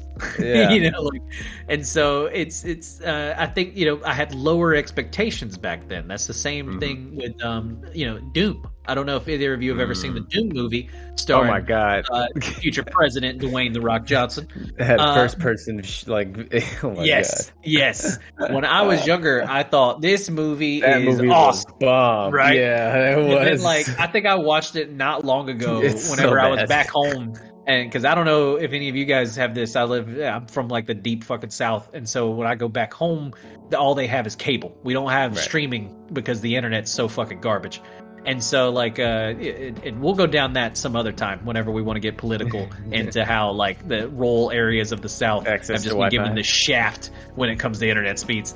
And so, anyway, that's deliberate, but we'll get into that. No, it is, and you know, and then in a time like COVID, completely put a spotlight on that and was like, oh, you pay taxes and have a child and live, you know, out in the woods, and, you know, like, we still didn't give you access to internet. Too bad. Guess your kid just didn't learn. But anyway, you only can watch cable, and so fucking on one of these stars or some channel that, you know, my parents probably had some free trial to, Doom was on, and I hit my vape pen as much as I could to try to get as high as I could to thoroughly enjoy this movie to its maximum abilities, right? Because, like, if you're gonna go watch a Dwayne "The Rock" Johnson film, you gotta get a little high, because it's about to be action. And so just nothing but action and no dialogue. Went into Doom though, awful movie, fucking trash, garbage movie. And I was like, oh my God, dude, I had such terrible taste in movies as a child. You know, this one was just one of the many that, you know, like, kind of like watching as an adult just was not good. And so, you know, long story short, go back and watch the video game movies you thought were really good 10 years ago. See if they still pan out, because there's only a few that hold up. Doom is so funny for me because it's one of those movies. It's one of those examples of movies that the exact same parts that I used to think were so fucking cool as a kid. Now, as like that, I'm much older, and I go back and I watch them now, and I'm like, that's fucking insufferable. Yeah, that was bad. And for Doom specifically, it was the FPS behind the gun bullshit. It's so cringy. It was so cringy. I'm like, that's so cool. It's like the video game. And now I'm just like, that's fucking stupid. First-person movies, besides horror's done it okay in a few of them, you know what I mean? And sci-fi, even, I'll give Cloverfield was good, you know? Cloverfield was great. You know, there's been a few that do it, but when it comes to that first-person shooter video game nonsense in a fucking movie, I hate it. There's nothing I could not hate more. But I think the problem is that a lot of times those type of games are trying to, like, reflect off. They're taking inspiration from movies that have already happened. They're just doing it. They're just giving you a first-person's perspective. So what happens is, I think that's the problem, is that they're like, oh, we got to make it just like the game. Like, no, just make your fucking movie how you would make an action movie or whatever, and then just shoot it normally. Like, you don't. You don't have to like do so much fan service, or, you know, like, try to make it just a watching video game. No, and that's a really good kind of like segue into my last question for the deep dive, which is, what do we want out of video game adaptations? Do we want a one for one, or do we want something new? Are we trying to reconnect with or connect with new characters, or reconnect with old characters that we've loved since, like whatever? Do we want to see Master Chief without a helmet? Like what do we want from our video game adaptations? Sav, we'll start with you this time. What are you feeling? I think the most important thing, at least for the type of demographic who I feel like would go to see video game movies, the thing where I feel like a lot of people are looking for, and I feel like there's a lot of overlap here that you'd see with comic book movies as well, is that people are looking for familiarity. They're looking for a familiarity to either to a story, to a specific character or set of characters, or to a specific universe. Mm-hmm. And you have to get at least one of those three things right, like really right. You don't have to get all three of them. You should at least mention all three of them. And but you got to at least get one of those three things right. And the train of thought left the station. But no, you're 100% though. I think in a lot of ways. Sorry, what were you gonna say? Yeah. It's gone. It's all gone. All right. Well, no, I think that was a really great point. Is that, if you can, it's almost like a trifecta, right? If you hit, or like if you hit 2 out of the 3, then you're good. Like we got a pyramid of making. The Rock. We'll do we'll do the Rock of making fucking video game adaptations. How the fuck is he gonna be in It Takes Two? Oh, I'm honestly in I'm excited for that casting. I think that's pretty good. I think it's pretty funny. He gonna be again? I wish. I honestly though, okay, so I will. Okay, little soapbox. Cody's character in It Takes Two, a little chubby. I don't like being. I don't like the lack of chubby representation by casting Dwayne "The Rock" Johnson as Cody. Right? It's supposed maybe to be he'll be the narrator. But if he is the narrator, I think that's something different. But the narrator, so that's the other thing. I hope he's not the narrator, because the book that kind of narrates a lot of it or whatever, he's obviously super Hispanic, or something he's he comes out every time. And I would do the accent, but it'll get canceled these days. It's pretty good. I'm pretty good at it. I grew up in Alabama. I can do a pretty good one. Anyway, he does. And so Dwayne, I don't know, if he would do very good as. I'm assuming he's Cody. That's the biggest thing that I'm assuming, is that he's going to be the main guy character in it, and that dude in the game, he's chubby. So. Nah, he's going to be a grown-ass man who gets thrown into a storybook with two characters who vaguely resemble children, and it's going to be about Dwayne "The Rock" Johnson existing in a children's universe. Oh, Cape, do you know he's the book? Did you read that he was the book? I just heard he was in it. Do you know he's in the book? Is that confirmed? Because, man, I hate that casting then. Oh, you said no. Okay, then he's Cody then. He's the main character. It's Dwayne "The Rock" Johnson. You're going to have him in there, and then not, that'd be silly. But we got that's what I was going to say is to sort of piggyback off you, as far as what do we want? We don't want Dwayne "The Rock" Johnson playing someone who's supposed to be who doesn't look like Dwayne "The Rock", Yeah. Who's, like you said, Cody's supposed to be a chubby character. You're getting The Rock as Doom Guy, Hollywood. Because Doom Guy is a fucking, he's murdering thirst. Stop trying to sex everything up. That's the problem, right? That's what it comes down to. It's murdering thirst, y'all. But yeah, no, it's one of those where the casting for him makes sense because Doom Guy is a big badass and The Rock's a big badass, right? But with a guy like Cody, I can't even think of somebody I would have seen. But I like The Rock better than I like who they probably would have got, which is a Kevin Smith. Yeah, they would have done that. Should have been. I think Seth would have been a good one. Seth Rogen would have probably been a good Cody. Yeah, that'd have been funny. That would have made it into a comedy though. Which it should be a comedy. They're going to make it an action adventure for children, which it should not be, because that game is actually the best couples therapy you can ever do. It's for adults. That game is for two adults that love each other. And you don't have to be lovers. You don't have to be partners. You can be best friends and you can play that game and you will have a fucking blast. But it's for two people who are tightly connected. And they don't have to be adults, but the movie should be. Because, I don't know, it just felt like the game was for adults. It's meant to they're getting a divorce.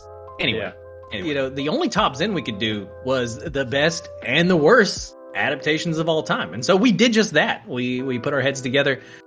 We touched tips. And we decided that we were going to come up with the best damn top Zen you could ever hear. Do that. So, Doodle, run that intro.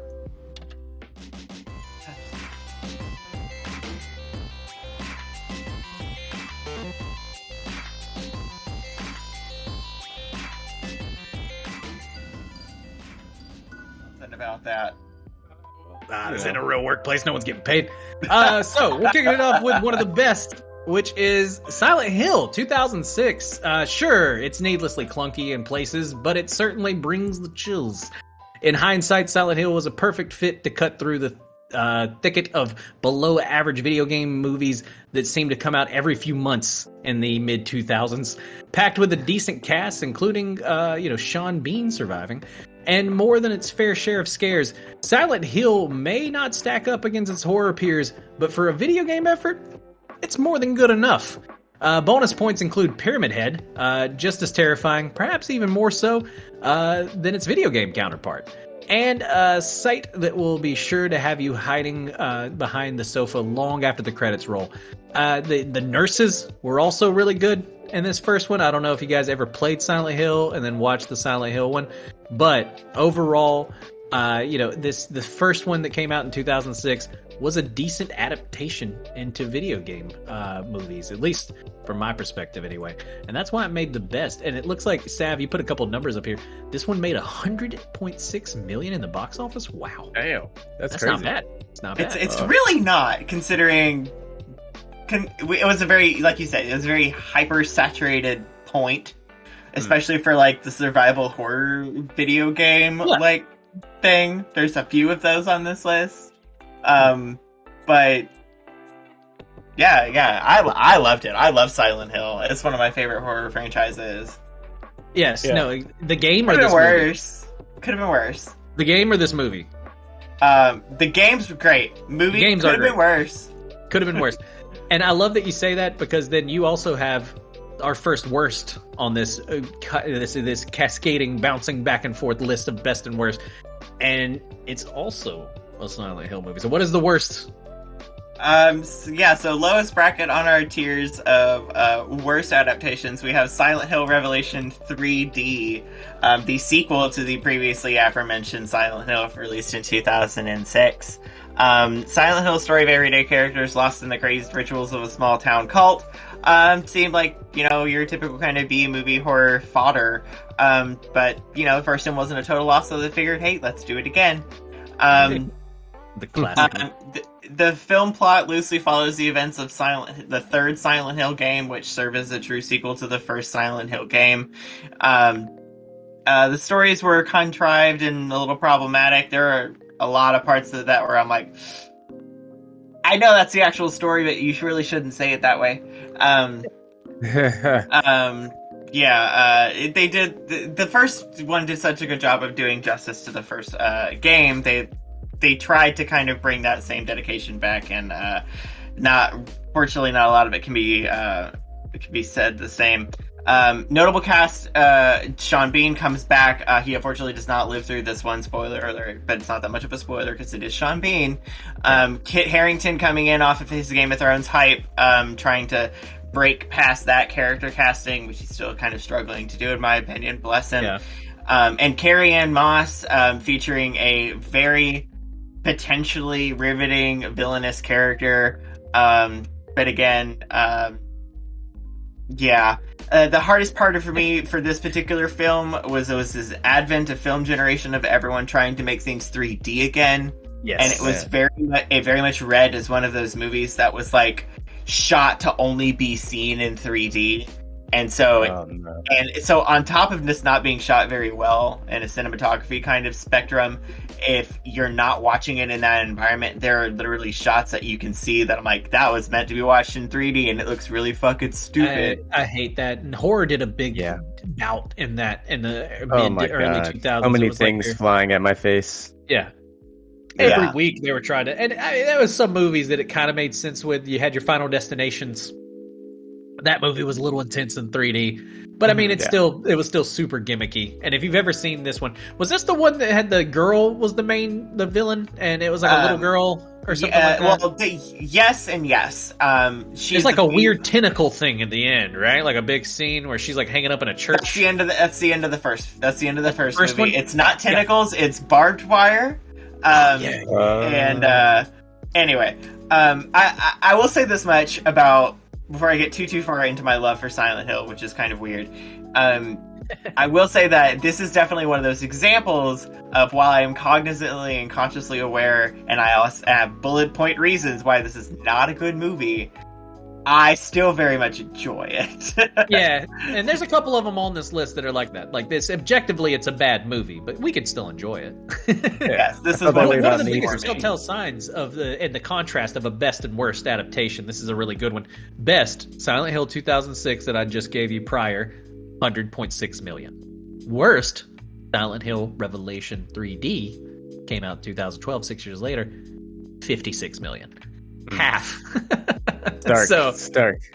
Yeah, so that's a huge contrast there. And so, but moving right along, we're bouncing right back to another great one, we say great. It's best. It's good for a video game adaptation. I'll give it that. The best it did its best. It did its best. It did its best.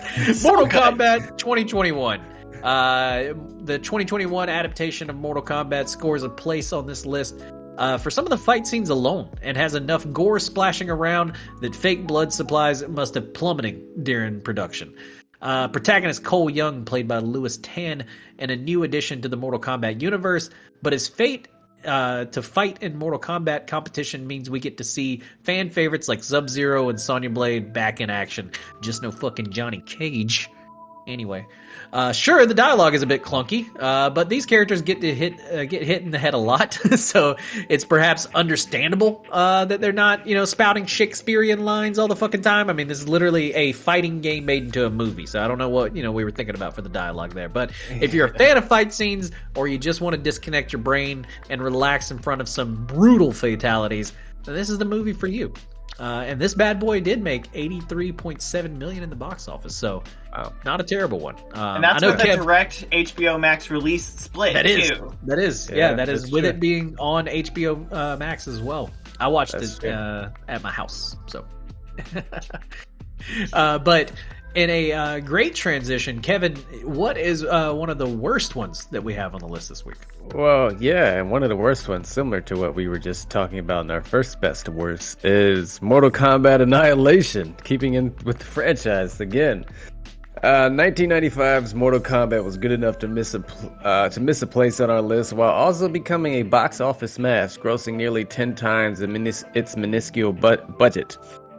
So, how do you improve on the original? Apparently by recasting every character save for one and creating an atrocious script that features almost none of the fun of the original. Mortal Kombat Annihilation isn't just a bad video game adaptation, it's a bad adaptation of an adaptation, with the only punch coming to your wallet after you realize the money you've wasted.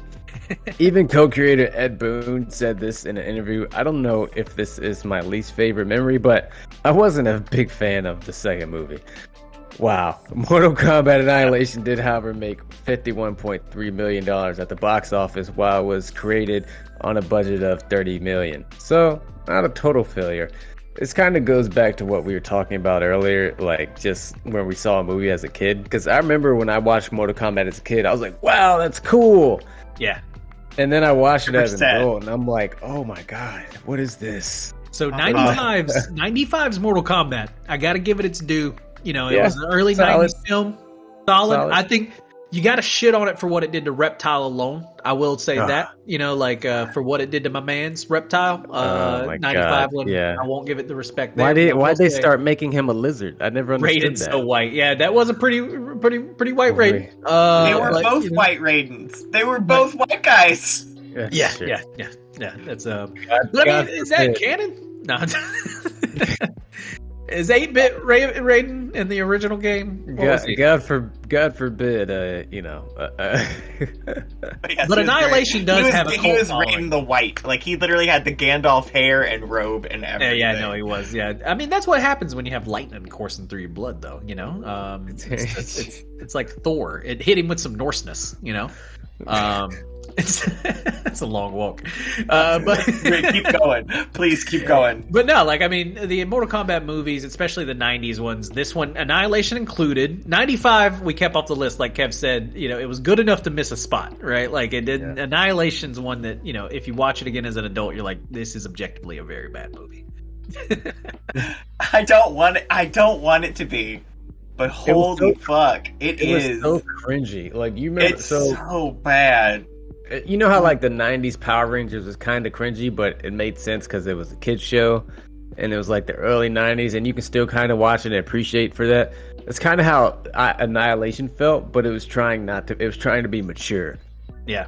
But it just had like this fucking like a mature Power Rangers is such a good way to describe Mortal Kombat Annihilation. Yeah, it was weird. Like, yeah, they definitely like that. Just I like what's crazy is that I've seen the '95 one a ton, and I've only seen like Annihilation like twice, and I was like, and I think the first time I was probably like not bad, and then the most recent time I was like, if I ever make a list of shitty game adaptations, I'm putting it on there.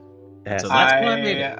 I was not to date myself, but I owned it on VHS, and much later as an adult found it in the $5 movie bin at Walmart on DVD, and I bought it then too. This guy's a super fan. Yeah, it's $5. It's $5.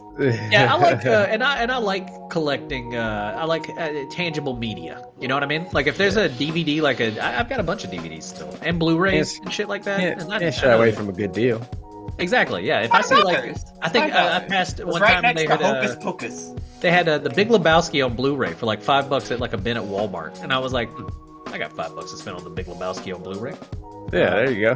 The original NFT. Yeah, DVDs. This episode's brought to you by Blu-ray. Blu-ray. Get back to watching. Blu-rays. Anyway, speaking of Blu-rays, a Blu-ray right past you is the next. Whoa. That's good. It was close. Is the next doing on our best list. Sav, who's got the next best? You know it's going to happen. It's already come up partially in conversation, but we're talking about Sonic and Sonic 2. I mean, come on. Anybody on the internet in the past 5 years knows of the hilarity of the Sonic the Hedgehog trailer release and its like subsequent effects on the film. But I mean, talk about those original character designs for the first film. The Sonic with teeth just straight up creep people out. So they went back to the digital drawing board, reset the whole thing. I don't remember how much money that ended up costing them. I think it was like $12 million or something like that to go back and do that. But upon its actual final release, and I say this as a person reading bullet points and as a personal admission, it charmed the fuck out of me. I went in there going, this is gonna be dumb, and I walked out going, that was pretty fucking cute. I gotta admit, same thing here. Like when the first time I watched it, I was just like, holy shit, it exceeded expectations. I didn't go to theaters though. I didn't either. I waited post-theatrical release, but something worth mentioning, especially as far as theatrical releases go, both the original Sonic and the current one in release right now, which is, as of right now, made $145.8 million domestically. And that's Sonic 2, right? Yeah, like, it's still in theaters actively right now. But it was way more charming than it had right to be. and it captured one of my favorite things that I never thought I'd see in a movie again, which was that the maniacal, funny Jim Carrey villain. Like, his portrayal of the Riddler is still so definitive to me as far as who that character is, just because the energy he brought to it, and I felt like I got to see that with Dr. Robotnik now.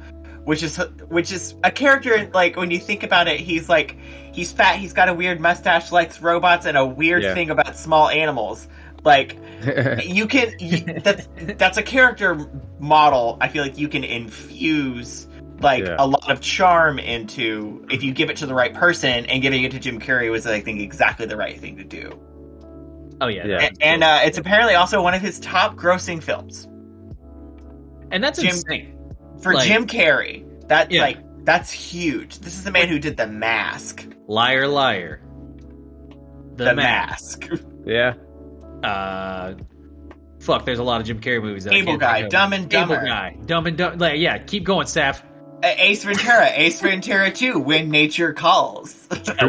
Dude, one of the best sequels of all time. Like, it's people don't give When Nature Calls enough due.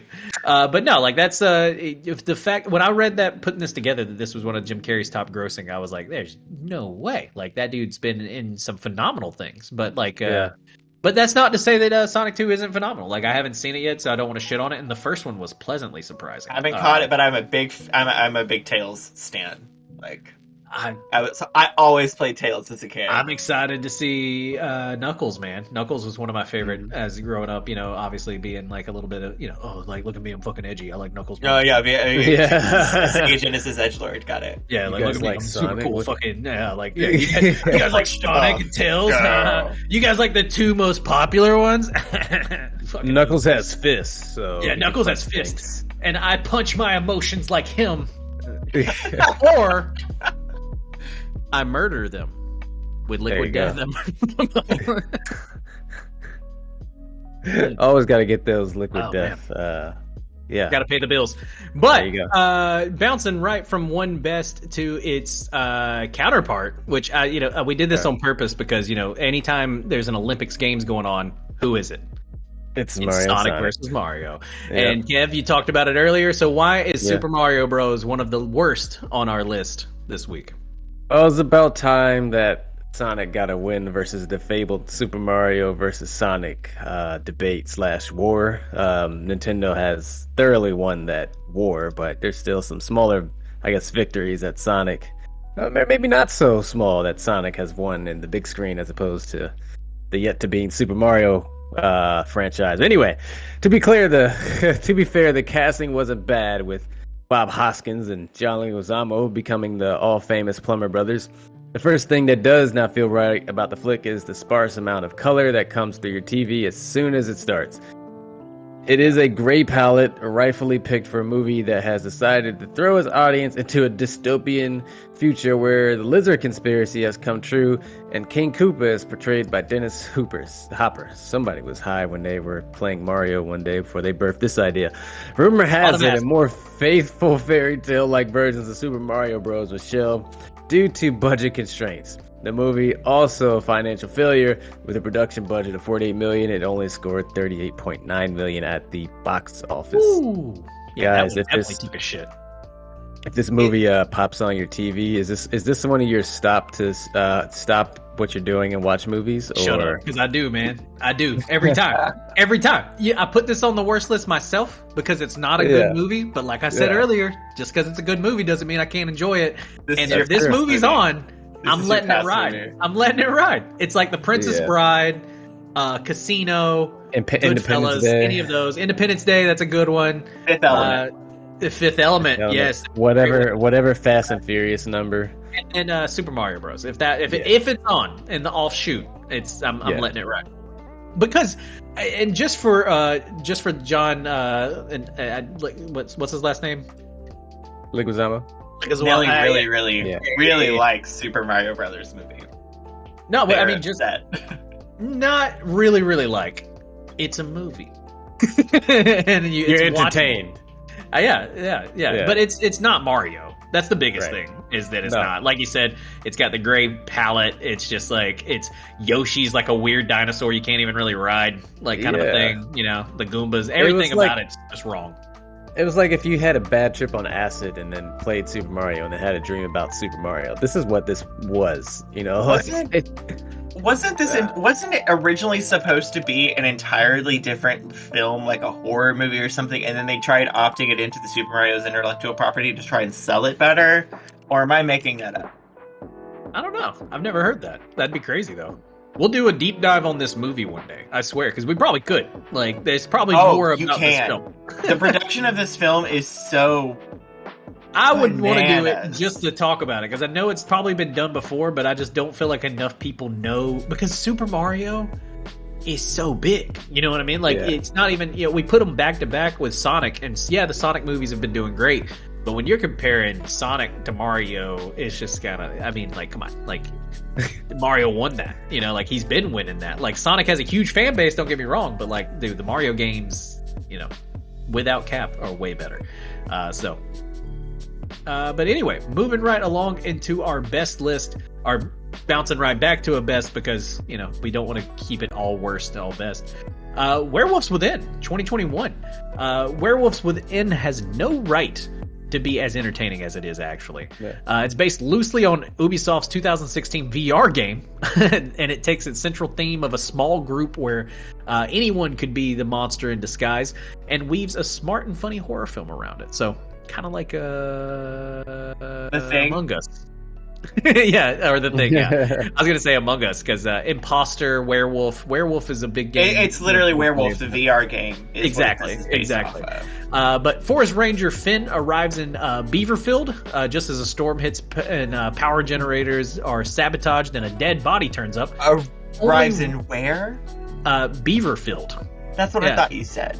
Yeah. Beaverfield. Great town name. Only one of a handful of residents could be responsible. Canada, right? The group starts to give in to paranoid superstition. The director is Josh Rubin, who, you know, great director, who wrote and led Shudder's equally smart Scare Me. So he's a perfect fit. The star of this is Sam Richardson from Veep and Tomorrow World. If you've never seen Sam Richardson, Veep specifically, great show. Sam Richardson's a great actor.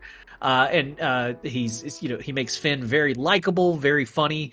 And, you know, then we get What We Do in the Shadows superstar these days, Harvey Gillian, which has been doing tons of stuff. This dude, he's great. And he's great. Yeah, he great. You know, one half of a tech millionaire couple. So he gets to kind of play a little bit of a tech millionaire role. It's actually pretty funny to see him not getting kind of shit on as Guillermo. And so, but like, yeah, no, I love fucking Harvey, dude. That dude, this is totally like, I mean, hold on, let me see. I would set this up, but I'm not. That guy has a dump truck of an ass. Like, if you don't follow on Instagram, or if you just haven't noticed it in What We Do in the Shadows, every time he turns, I'm like, what the dude? I thought they were well-cut chinos, but no, he's got some fucking dump truck, bro. Clip that. Got some I don't care. I don't care. You can send it to everybody. Harvey, and I don't want to murder his last name, the dude from What We Do in the Shadows, baddest ass in television right now. To quote my new favorite Lizzo song, it is thick 30 up in here. Like, the straight one breaks. Not. Really. I mean, I just remember it was one of those. It was almost funny. There's that TikTok guy that like pads his pants and walks by, and like people are always like, "There's no way it's real," and it's not. Like he wears padding. Harvey looks like that dude. Like, but without padding. Like, he's just walking around dragging a huge dump truck of an ass. And I think it's hilarious. It's funny. It's great. He knows it. He wears, like, little shorts and everything with it. He shows it off. He knows. He knows what he's doing. You know. Wouldn't you? Like, I feel like I would. I really wish I could. If I had that ass, I'd never wear a fucking belt again. I have Hank Hill's ass. Like, which, if you don't watch King of the Hill, is like negative ass. If I don't wear a belt with like pants most of the time, they would just fall right off. Like, they're gone. Like, there's just, it's negative ass. I wish he could give me one cheek. I'd take it. But moving right along, Sav, you've got one of our next worst on the list. What's one of the next worst ones on our list? I do. So you may have heard of this like small, like, MMO game that, like, some small company called Blizzard made called World of Warcraft. You might have heard of it, maybe. So, we all know what that is. It's one of the most popular and one of the most lucrative video game franchises, entities, etc. that's Warcraft ever existed, ever. Like, we know how much money Blizzard has. Yeah. But honestly, I actually mentioned doing this top 10 list with a coworker of mine who used to work at Blizzard, not naming any names specifically. And I'm like, yeah, I suggested putting the Warcraft movie on this list. And they were like, I forgot that happened. Was it Steven? I am not naming names. Was it Steven? No, I'm just kidding. I don't know. I don't know if this person's still in the air. Yes, it was. The Warcraft movie actually happened. The best way I can describe the critical response to this from my own personal perspective is that I feel like this is a movie a lot of older generation parents who have millennial children who played video games saw some fantasy stuff, and so like tried to use it as bonding material for talking to like their nieces and nephews at family gatherings, and they don't know what else to bring up. Like, that's what this movie was. It made a lot of money in numerical data. It made $439 million worldwide. But definitely worth noting is that only 47.4% of that, so only about 10% of those earnings, maybe a little over, came from the United States box office. Yeah. A lot of this movie's popular reception came from overseas. I believe South Korea and China's markets were the two number one driving causes behind this. Although I did learn an interesting World of Warcraft fact. Apparently, in the Chinese release of the game, all of the skeleton characters are remodeled because you're not supposed to show skeletal figures in Chinese media releases. Yeah, that's true. Yeah, they're just modeled over and they just look kind of like gross, ugly humanoids. They're just gray. They're just putties. They're putties. Yes, that's exactly. Thank you. What the fuck's wrong with that? Why can't you show skeletons? I was talking to somebody. I don't know if it was on this channel or if I was talking in another Discord group of mine, but somebody had big film person I was talking to had said this is the only film that they ever remember walking out on.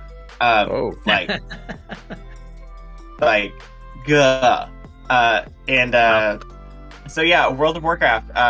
If you can even find somewhere to watch it, check it out, I guess. It's got to be on Amazon to rent for like $5, right? Yeah, I mean, if you still want to contribute to the Blizzard royalty machine, you are welcome to do that. Yeah, that's the other part of it. But at this point, you can. I guarantee you, without having to search very hard, you can find better fan fiction WoW content and that are free, animated by a small team. You heard it from on Stab. YouTube. Google fanfic. What was that? World of Warcraft fanfic. Google that and play all the videos with it at work. There you go. You'll find something better than this movie. Sound on. Sound on. Sound on. Sound on. And make sure you're not in a incognito browser window. Google needs to know you've looked for these things. Yes, exactly. For YouTube free movies. There you go. So, from that, we can walk away from that grim film experiment to the worst grim film experiment. Yes, the worst of the worst. Yeah, I was going to say, this worst. is another one that, what did you say about the Blizzard, what was it, royalty, what'd you say? Yeah, it's like, if you still want to give them some royalty money, go right ahead. And so, speaking of just royalty cash cows, Kev, you've got the worst of the worst for this week, and this one, we had to put the whole series, all the films on there. Yeah. If getting the juice from every squeeze was a video game adaptation, it'd be this franchise. The worst of the worst. Resident Evil, all of them, from 2002 to 2016. Throughout its 14-year lifespan, This franchise is about to start high school soon, and 7 films. The Resident Evil film series has been a faithful trader of its source material.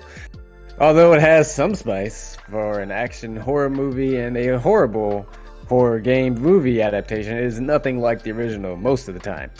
The film's protagonist is a made-up character that is never seen in the games. Later movies in the series try to fix this loosely by following story, but to no avail. I think they like clone her or something. I don't know. I forget. I lost track. There's so many threads at this point. Nevertheless, it seems like enough people were more than excited about the film adaptation.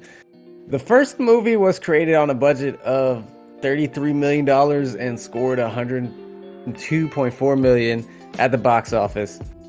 The latest Resident Evil flick premiered in 2016 and it grossed worldwide $312 million against a modest production budget of $40 million, which, you know, it's huge. But it's I haven't seen the. I gave up on this franchise a long time ago. There is a newer one that I didn't put, like, because this one's the last one's 2016. There is one that just came out, but I haven't seen it. It's been shit on a lot too, but I can't. I will give you guys this. When I put these lists together, or when we all kind of like come together and put them together, because this was a group one too. Everybody kind of voted on different things. I try to make sure we all have at least seen most of them, right? And I've seen every one of these movies, every one of them on this list, except for the Warcraft. Bless your heart. I've seen every one of these movies. And the Resident Evil ones, they're some of the worst ones, like by far. And so that's why, like, we had to put them on the worst of the worst. Are there redeemable qualities? I mean, I like to think as a film buff, there are redeemable qualities. You know, the second one I think is watchable. Yeah. What's the girl's name? I'll give them that. Alice. Who's the actress that plays Alice? Do y'all know her? Mila. Yep. Yes, her. 10 out of 10. You know what I mean? Like, she's great. Yeah. She does a good job. I love the character of Alice. She's badass. It has nothing to do with Resident Evil. She does a good job. I mean, I like Alice. I'm sure she's that character was made for straight white men, so I think yes, she was. Yes, she was. We're trying to hit that very important demo. Making me say it. We're trying to hit the very important demo, which is guys like me that are like, hey, mission accomplished. I'll go watch her do aerobics for an hour. Then that's what they pumped out, and that's why we watched 7 of these fucking movies. 7 of them. Yeah. Well, they made 6 of these. There's 7 total. Like I said, I didn't want to completely shit on the 7th one because we haven't seen it. Oh yeah, okay. And then Nelly said as a queer femme, she adores her as well. So like, which is fair. I mean, like I have occasionally probably into the same women wearing a very slinky red silk dress with an M16 and just whooping some ass. That's a good power fantasy. I like it. But at the same time,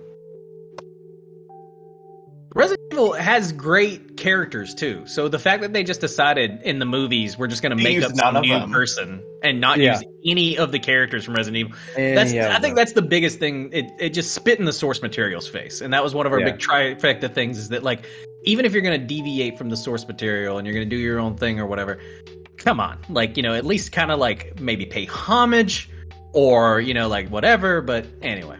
They did. They did throw a few fan service bones.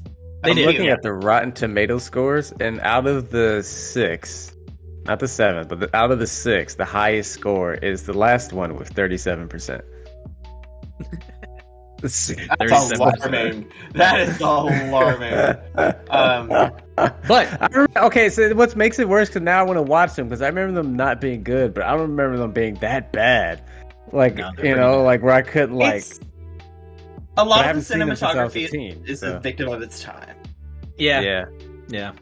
But I mean, zombie movies are zombie movies. If you're in the mood to watch just somebody gunning down zombies, these are, they'll do in the background. You know what I mean? And so, but the last on our list had to be the best of the best. And, honestly, this is not just going off the Rotten Tomatoes score. This is going off of what my heart told me as well. Here it is, the best video game movie. The minute we found out Ryan Reynolds, Deadpool himself, was going to be voicing a fuzzy little yellow guy that we all know as Pikachu, we knew that this movie was going to do the Pokemon brand some justice. The movie focuses on 21-year-old Tim Goodman, who just wants to find his missing private investigator dad, Henry, and teams up with Pikachu in the process. Cue lots of CGI, lots of sentimental stuff about family, and most importantly, enough jokes to tickle a Snorlax. Goosebumps director Rob Letterman is in charge of an electric cast that includes pop singer Rita Ora, Bill Nighy, Ken Watanabe, which I think I probably fucked that up, Diplo, but it's the love and the care they give to the Pokemon world at large that really stands out here. You really this is probably one of the best, if not the best, film adaptations of the Pokemon world that we've ever seen, right? And so the dedication to the source material without being a one-for-one copy of something that we've just played before, it gives this a huge plus. And then let's also be honest, it's fucking Ryan Reynolds, guys. So that's what gives Detective Pikachu the edge, and it makes number one on this week's countdown. What do you guys think about Detective Pikachu making number one? I think it's pretty deserving. I think I think it also helps too that the Pokemon universe doesn't really have a story per se. Yeah. So really, all you need is just just don't fuck up the Pokemon, and then everything else, fill in the blanks. Just make it inside this world and tell a story. So I think that kind of sets them up with an advantage, and they did well with that, right? There's no origin story, right? Like a lot of comic book stories. I feel like I think I struck a nerve with Dodd here, but Pokemon has a story. There's a god Pokemon that made all the Pokemons, and then he allowed himself to be caught by a 12-year-old. I see both points here. I think Dodd has a good point in chat, and that is there is an overarching chronological story to the Pokemon universe. That is true. But I agree with Kev's point in that Detective Pikachu did something very, very, very well, and that was they didn't. It's hard to nail down specific characters other than individual Pokemon, and you can give anything a personality. It's an animal, but they took a universe and they just made a good story within it. And sometimes that's all it takes if you do it well. And I think they did that exceptionally. When we were putting this list together, I honestly had a really hard time with it because I'm and that's why I suggested the 50-50 best worst, because I'm I can't think of 10 good adaptations. But if I had to pick one that was actually solidly amazing, this is it. Yeah. Really good. It was a great movie overall. They made Pokemon look lifelike and not creepy. The Bulbasaur is my favorite. This is the first time the anything given money from anything given the rights to use Pokemon focused on the graphics, and it really showed. Yeah. This is the first time they were hey, focus on the graphics for this one. That. And and it really shows. It really shows. It's a really great movie all around. I think it's got a 98% on Rotten Tomatoes or some shit. It's one of those. It's very highly critically, and just everybody went into it. I loved it personally. I thought it was a great one. I honestly it's gonna be on my list of what am I gonna fall asleep to watching tonight? And I'm I could watch Detective Pikachu again. Why not? But it's got cute live action Bulbasaurs in it. Exactly. Number one in the decks and in our hearts. And Squirtles, everything. And Squirtles, okay, I guess too. Super adorable. Little turtles, man. What are you talking about? But some dishonorable and honorable mentions, and I'm not going to tell you what they are. You're just going to have to put that up for yourself. Doom, Rampage, Prince of Persia, Tomb Raiders. Oh, yeah. Monster Hunter. Thank you. Oh, God. There's multiple Tomb Raiders. Did Monster Hunter come out yet? Halo. Yeah, it did. It was when did it actually come out? It's bad. It's bad. I didn't even know it came out. It's the worst rated video game The Witcher of all time. And Need for Speed. Those are some of our honorable and dishonorable mentions, and you get to guess what they were. And so, Blood Rain also, thank you, Nelly. That one it comes up a lot. A lot of people showing Blood Rain. Dead or Alive made a movie, and it's about as horrible as you can imagine. And Far Cry, it's not on this list, but Far Cry is a movie, and it is really bad. They did make a Far Cry Alone in the movie. Dark. Does anybody remember Alone in the Dark? Yeah. No, that movie is technically, like, when I was putting this list together, a lot of lists put it as their worst video game movie of all time. Like I said, though, I like to stick to movies we've actually seen. I felt like a lot of us had actually seen these. I had personally seen all of them myself, and so it was like one of those where, like, I have never seen Alone in the Dark. That's not saying that I won't go watch it, because anytime you tell me a movie's terrible, I gotta see for myself. I love shitty movies. Yeah. And the Dodd saying The Witcher being locked up is a crime. It is. It's a crime. But I think we honestly, I mean, it's hard to put 5 good or 10. We could have done 10 good and 10 bad, I feel like. But then, like, it was just one of those things where we wanted to kind of bounce around. I mean, I don't know. 10 good's going to be hard to find. Yeah. It is. But The Witcher definitely would be on. That's why it made the dishonorable or honorable mention. You get to decide that one. And so, but that will about wrap it up for this week's episode of Geek Life. We hope you enjoyed everything that you have seen here today. And remember, if you want more, if you need more, if you want it in your veins, you can always follow us here on Twitch, on Twitter, on Facebook, on Instagram, all the things. We have that LinkTree in our bio. It's usually somewhere in the stratosphere around us, if you're watching it live. You can also check out more Geek Life content on our YouTube. We usually upload all the shows kind of like the next week and stuff like that, so be sure to check it out. Big shout out to our moderator, the littlest Nelly. Thank you for making sure the chat was nice and clean and keeping things rolling. Huge shout out to our video producer, Cape. Thank you for everything that you do behind the scenes. Thanks for Sav, and thanks for Kev for joining us this week. Savage, where can they find you at? They can find me here on Twitch at savage_patch_kid. I'm typically doing some Pokemon shenanigans or some pirate shenanigans. And on Instagram at savage_patch.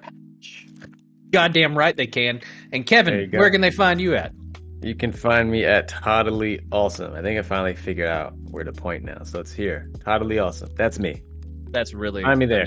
Nice. And you can find me destroying my thirst with Liquid Death.